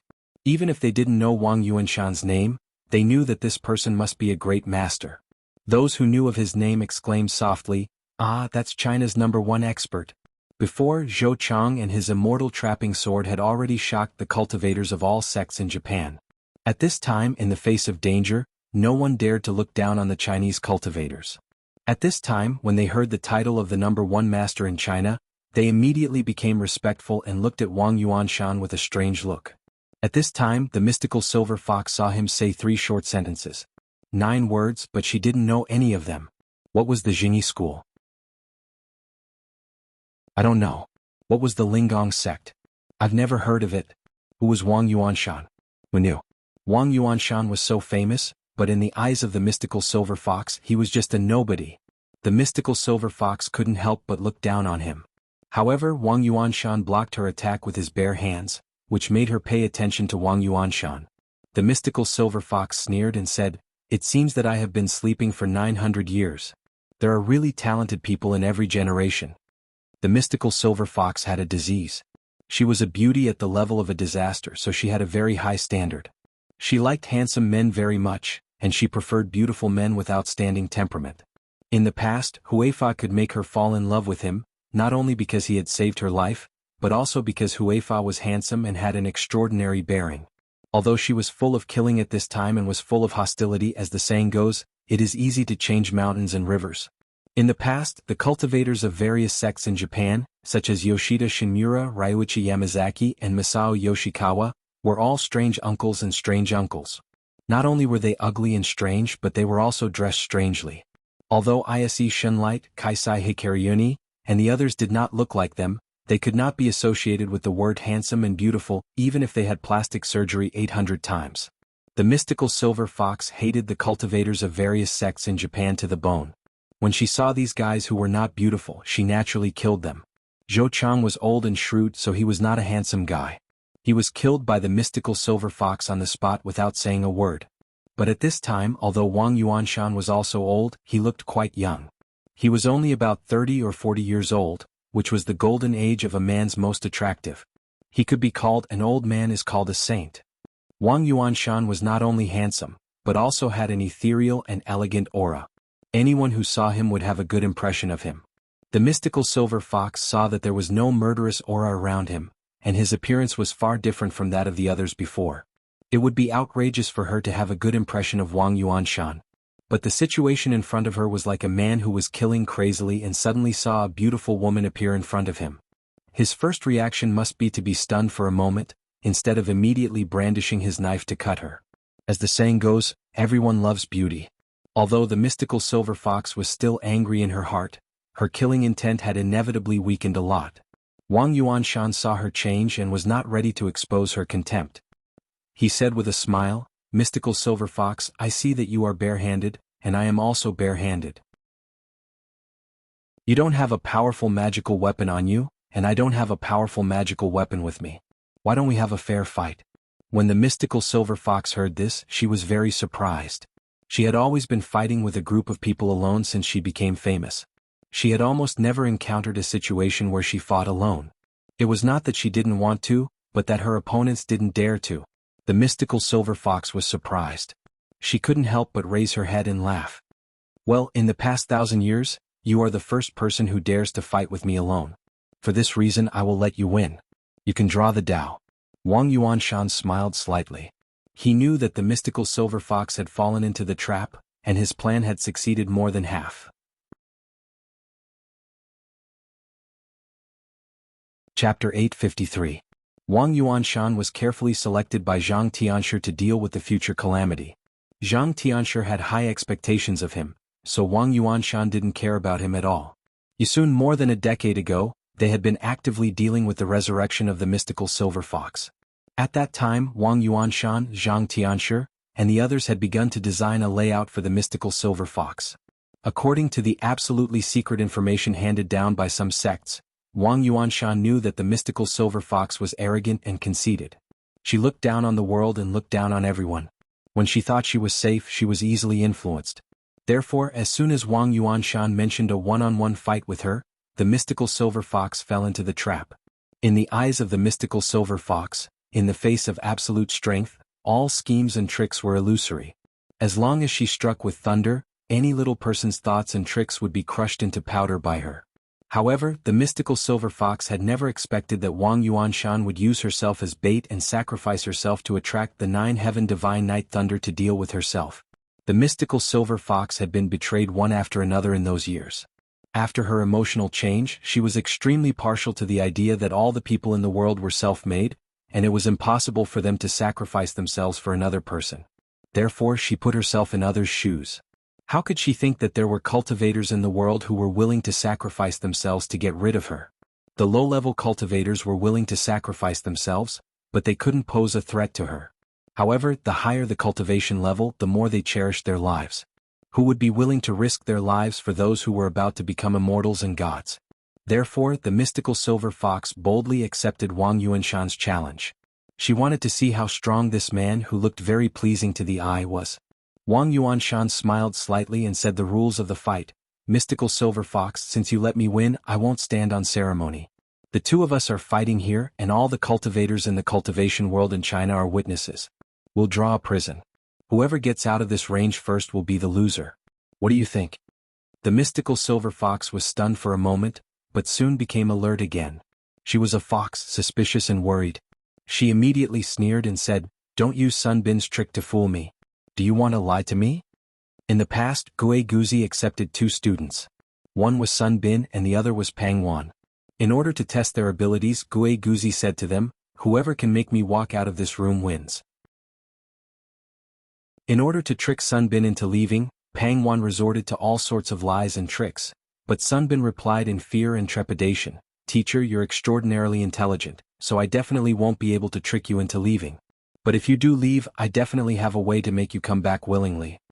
Almost there, Gue Guzi didn't believe it and immediately walked out. Sun Bin clapped his hands and laughed, "Teacher, you've come out." As soon as Wang Yuanshan said this, the mystical silver fox immediately thought of this. Sometimes, fighting was not only about magical power but also about wisdom and trickery. The mystical silver fox was too powerful, so sometimes she only needed to slap her palm forward, and all the intrigues would be bullshit. Therefore, she rarely thought about these intrigues, but this did not mean that she did not understand, nor did it mean that she was stupid. The mystical silver fox knew that if the other party wanted to defeat her, there must be a trick. Otherwise it would be extremely difficult to win, so she became vigilant. At this time Wang Yuanshan laughed and said, "Mystical silver fox, you look down on me too much. Do I, Wang Yuanshan, need to use such a child's trick to deal with you?" When the mystical silver fox heard this, she laughed angrily and said, "Well, it's true that there are talented people in every generation. How arrogant you are. Even the reincarnated Wisdom King didn't dare to say such words in front of me. How dare you say such big words?" Wang Yuanshan smiled slightly and said, "Why? You'll know in a moment." As he said this, he pointed with his finger and said, "How about we use the mountains as the boundary?" The mystical silver fox looked around and saw that the surrounding mountains formed an arc in the distance, with her and Wang Yuanshan as the center, protecting them in the middle. For cultivators of their level, this range was not very large, but it was definitely not small. Seeing that Wang Yuanshan was going to fight with her seriously, the mystical silver fox muttered to herself, "Does he really want to fight with me alone?" She had always been used to fighting with many enemies. Suddenly she met someone who dared to fight with her alone. She couldn't believe it and was not used to it. However, the mystical silver fox was conceited after all. After thinking for a while, she shouted resolutely, "Okay. I'd like to see what you can do." When Wang Yuanshan saw that she had agreed, even though he was so calm and composed, he couldn't help but feel his heart beating wildly, as if there was thunder rolling in his heart. However, he was a strange man with a calm face. Although he was excited in his heart, he couldn't show it on his face at all. He turned around and smiled at Ding Nan with a pleasant expression. He said, "Can you stay aside for a while?" With his strength, status and seniority, he could completely order Ding Nan around. There was no need to be polite at all. At this time, Ding Nan was a little flattered and said in fear, "Senior Wang Yuanshan. Are you sure?" Wang Yuanshan smiled and said, "A man should do something and not do something in his life. How can you not do something that you have to do just because you are not sure?" Ding Nan immediately became solemn. She lowered her head to accept the lesson and quickly left. She was there. At this time, when she landed on the top of the mountain where the Chinese cultivation world was located, everyone looked at her strangely for a moment. They unconsciously stayed away from her and isolated her. Ding Nan knew that these people treated her like this. First, it could be said that Zhou Chang had died to save her, and second, it was because she had such a sinister and vicious magic weapon as the Hell Wuzhang hook in her hand. Who wouldn't be afraid of such a powerful magic weapon in her hands? These cultivators were all afraid that Ding Nan would know their names. She shouted they would be dead. If it weren't for the fact that the mystical silver fox was in front of them, these cultivators of the cultivation sects would have attacked her together. They would kill Ding Nan first and destroy this vicious magic weapon. The cultivators of the Yinyang sect of Mount Wuhua also stood beside Ding Nan consciously. They looked at Ding Nan's face with fear and didn't shout anymore. Although Ding Nan saw that the eyes around her were strange, her expression was indifferent. She was still indifferent, but her fingers were clenched into fists, and her nails were deeply pinched into her robes. On the other side of the mountain ridge, the cultivators of various sects in Japan were so nervous that they couldn't breathe when they saw Wang Yuanshan and the mystical silver fox confronting each other in mid-air. At first, they saw the two of them looking at each other without moving. While they were secretly speculating and whispering, the 7 foxtails behind the mystical silver fox suddenly burst out, like 7 steel whips, and fiercely attacked Wang Yuanshan. Wang Yuanshan had passed all his powerful magic weapons to Ao Wushuang and Ziyuan. He was alone and only fought with his hands. He pushed his hands forward, as if he was doing Tai Chi. There was a visible Yinyang 8 trigrams wall in front of him. Every time, he could remove the fierce force of the 7 tails of the mystical silver fox. Everyone looked from a distance on the top of the mountain and saw that there was a series of muffled rumbling sounds between Wang Yuanshan and the mystical silver fox. The golden fox tail and the silver 8 trigrams wall collided with each other from time to time, shaking the air from time to time with layers of ripples and halos. For a moment, the top of Suyez mountain was full of colorful lights, and it was very beautiful. The cultivators of various sects in China and Japan on both sides of the mountains saw that Wang Yuanshan was able to fight against the mystical silver fox with his own strength without being at a disadvantage. They were shocked in their hearts and also shocked. There is such a master in the Chinese cultivation world? It's really terrible. Some Japanese cultivators who had been to Mount Longhu before were even more puzzled. If Wang Yuanshan had appeared at the beginning, how could they have been so rampant on Mount Longhu? But why didn't he show up before? These Japanese people were puzzled. Ise Chuyun and Ise Xinguang looked at each other and felt strange. They also noticed that something was wrong. The mystical silver fox who had personally experienced Wang Yuanshan's strength was even more puzzled. Although the mystical silver fox seemed to be tied with Wang Yuanshan at this time, in fact she knew that Wang Yuanshan's strength was still a distance away from hers. Moreover, she had only used less than 70% of her strength and kept 30% of her strength. Therefore at this time he could barely resist. If she went all out, she was afraid that Wang Yuanshan would be defeated soon. Therefore, no matter from which aspect, the mystical silver fox felt that Wang Yuanshan was bound to lose. But why did this guy look fearless? The mystical silver fox vaguely felt that something was wrong.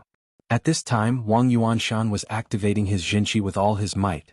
With his strong Jinqi and spiritual power, he resisted the fierce attack of the mystical silver fox.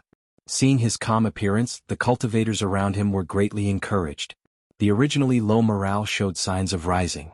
She was furious in her heart and suddenly increased her strength. The 7 golden tails suddenly became incomparably huge and smashed towards Wang Yuanshan. At this time Wang Yuanshan did not dodge at all. He held his hands above his head and forcibly resisted the attack. With a loud bang, the mystical silver fox smashed the 8 diagrams Yenyang wall into pieces. Although it hit Wang Yuanshan, everyone's heart skipped a beat. They were afraid that when the mystical silver fox moved its tail away, Wang Yuanshan would have been turned into a ball of flesh paste. But when they took a closer look, they saw that Wang Yuanshan was motionless in the air. They couldn't help shouting loudly. It seemed that at this moment, they finally saw the hope of dealing with the mystical silver fox. Finally, there was someone who could defeat the mystical silver fox. But in fact, Wang Yuanshan knew that he was suffering. He was hit by the mystical silver fox's fierce attack. Suddenly, all the blood in his body surged and he almost spat out a mouthful of blood. After he forced himself to swallow the blood in his mouth, he wiped it with both hands, and the 8 diagrams Yenyang wall in front of him reappeared. The mystical silver fox was shocked. She knew that Wang Yuanshan would be injured this time, but what made her feel strange was that this person had been using the 8 diagrams Yenyang diagram to deal with her.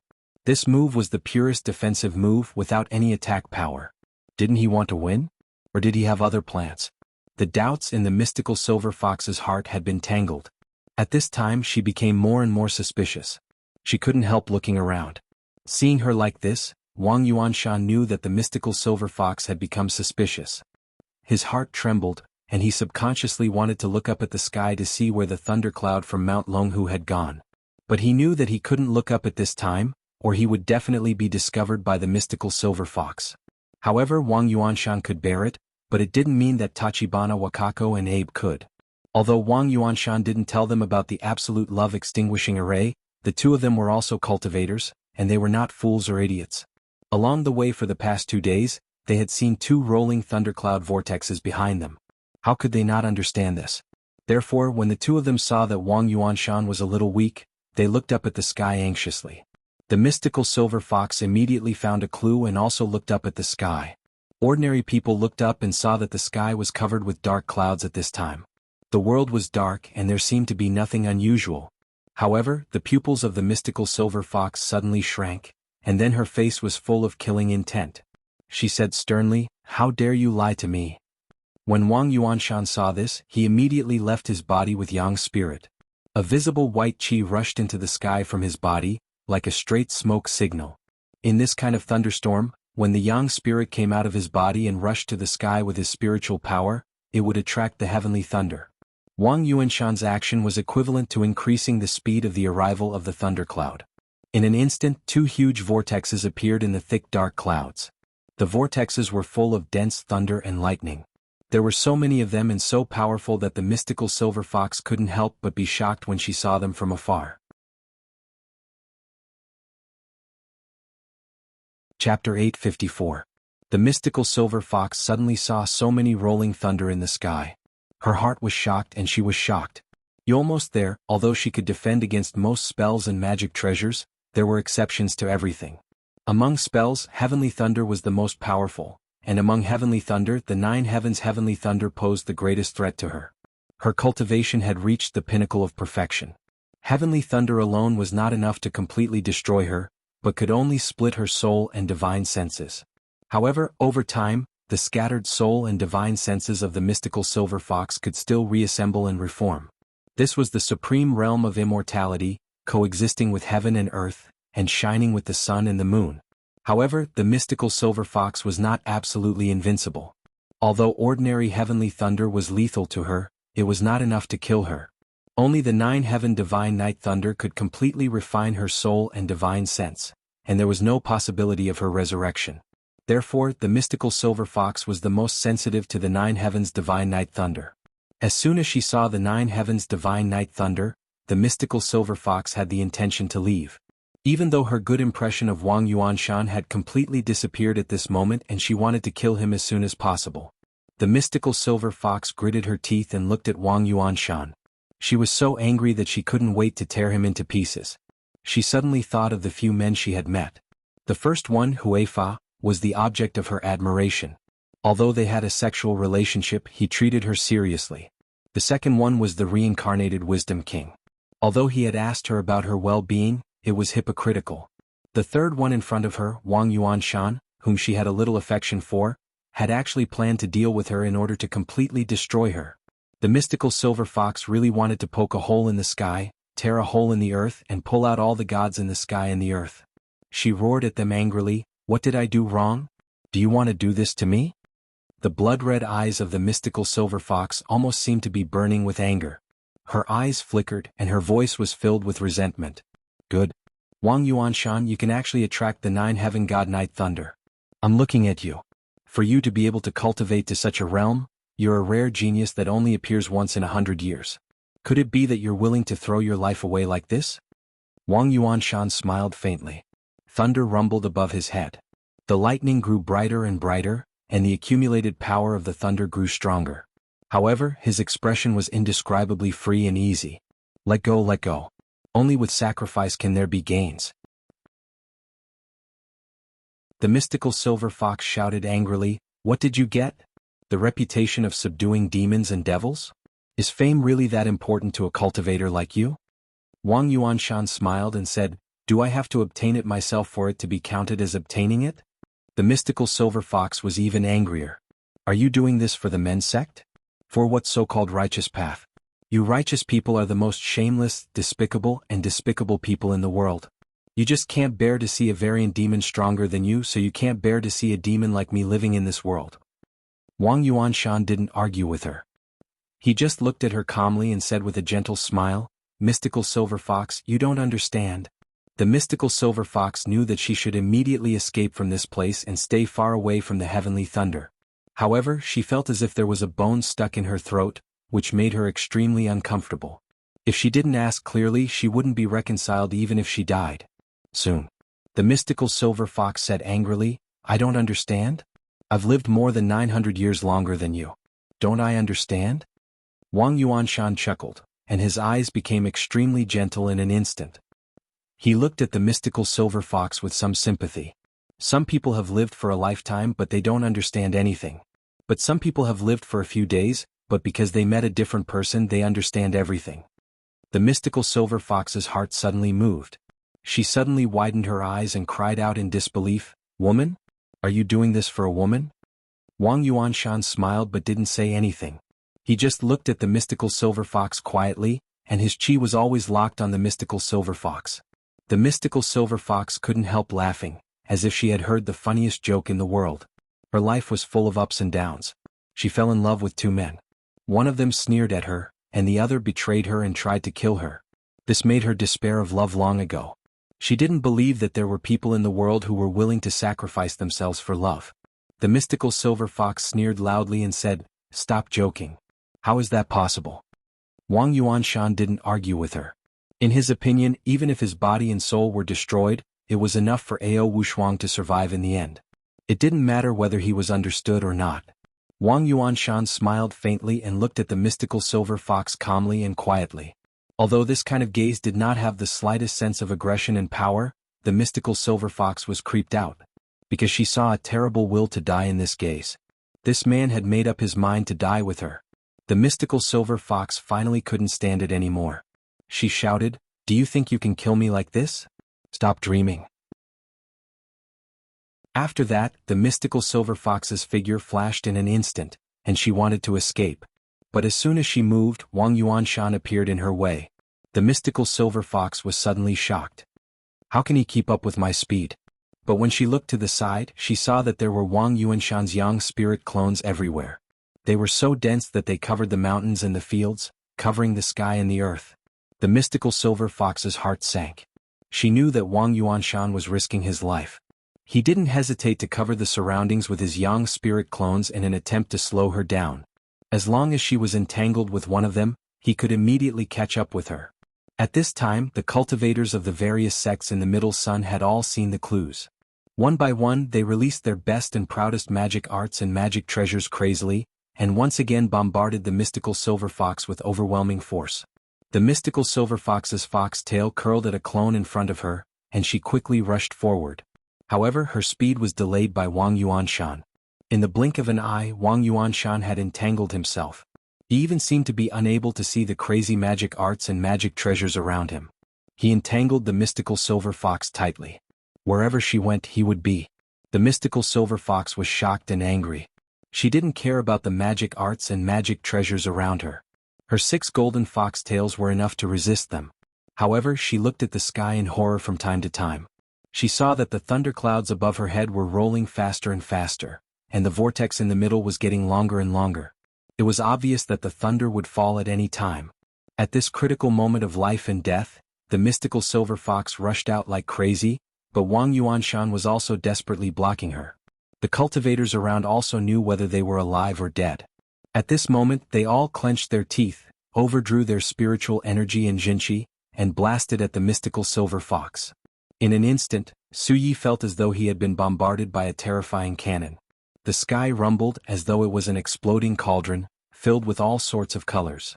At this critical moment of life and death, the mystical silver fox burst out with extremely terrifying power. Her 6 fox tails were like a barrier, not only blocking almost all the magic treasures and magic arts, but also bouncing back many magic treasures and magic arts, killing many cultivators in the Middle Sun. Her remaining golden fox tail quickly swept away the other young spirit doppelgangers of Wang Yuanshan. In the blink of an eye, she had smashed no less than 100 young spirit doppelgangers. Especially when she saw Wang Yuanshan's real body at a glance, she immediately waved her hand like lightning and stabbed at Wang Yuanshan's chest in an instant. At this time, if Wang Yuanshan dodged, she could immediately open a bloody path and escape far away. But as the saying goes, the soft are afraid of the fierce are afraid of the stupid, and the stupid are afraid of not wanting to die. However, Wang Yuanshan didn't even dodge. He pounced on the mystical silver fox's hand, as if he was begging for death. With a puff sound, Wang Yuanshan was immediately pierced by the mystical silver fox's hand. The mystical silver fox laughed angrily and said, "Are you courting death? Good. I'd like to see how you can stop me now." Wang Yuanshan had long been an arrow at the end of its flight. There was blood at the corner of his mouth. He forced a smile and said, "I don't need it anymore." The mystical silver fox was stunned, and then she looked up. She was suddenly shocked to see that the sky was shining brightly in an instant, and countless heavenly thunder struck down at her location. At this moment, the sky seemed to collapse and the earth seemed to shatter. The huge explosion of heavenly thunder covered all the noise between heaven and earth, and the extreme light made everyone blind. The figures of the mystical silver fox and Wang Yuanshan disappeared in this amazing light and heavenly thunder in an instant. In the distant Mount Longhu, on the side peak of Mount Longhu of the Jingyi school, the disciples of the Jingyi school who were guarding the absolute love-extinguishing formation, looked up at the sky nervously. At this time, on this side peak, a beam of 5-colored divine light shot straight into the sky from the top of the mountain. The thunderclouds that the beam of light penetrated were rolling around like booms. From a distance it looked magnificent. Zhang Qianhe and the other disciples of the Jingyi school in the magic formation all knew that at this time, the absolute love-extinguishing formation must have been activated, and the 9-heaven divine night thunder would immediately fall. Whether they could kill the mystical silver fox or not depended on this moment. Because the magic formation had been activated, Zhang Qianhe and the others relaxed their vigilance a little, especially when they saw such a strange scene in front of them. It was not something they could see at any time. At this time they were all looking up at the rare scene in front of them with extreme nervousness. For a moment they didn't dare to breathe. As Zhang Qianhe looked at the rolling thunderclouds, he sighed in his heart, "What is hard to resist the power of heaven? This is hard to resist the power of heaven. No matter how powerful the mystical silver fox is, she will die under the heavenly thunder." While he was thinking, he suddenly saw a little junior brother in the magic formation walking in the direction of the stone cave from the corner of his eye. Zhang Qianhe recognized at a glance that this was the little junior brother who had said that he was in a hurry. He had been gone for a long time, but now he came back. He couldn't help asking casually, "Junior brother Ziyang, have you been gone for a long time?" Junior brother Ziyang forced a smile and didn't say anything. Zhang Qianhe didn't think too much about it. He raised his head and continued to look at the sky. But as soon as he raised his head, he saw out of the corner of his eye that junior brother continued to walk towards the stone cave. Zhang Qianhe was stunned and asked curiously, "Junior brother Ziyang, what are you doing there?"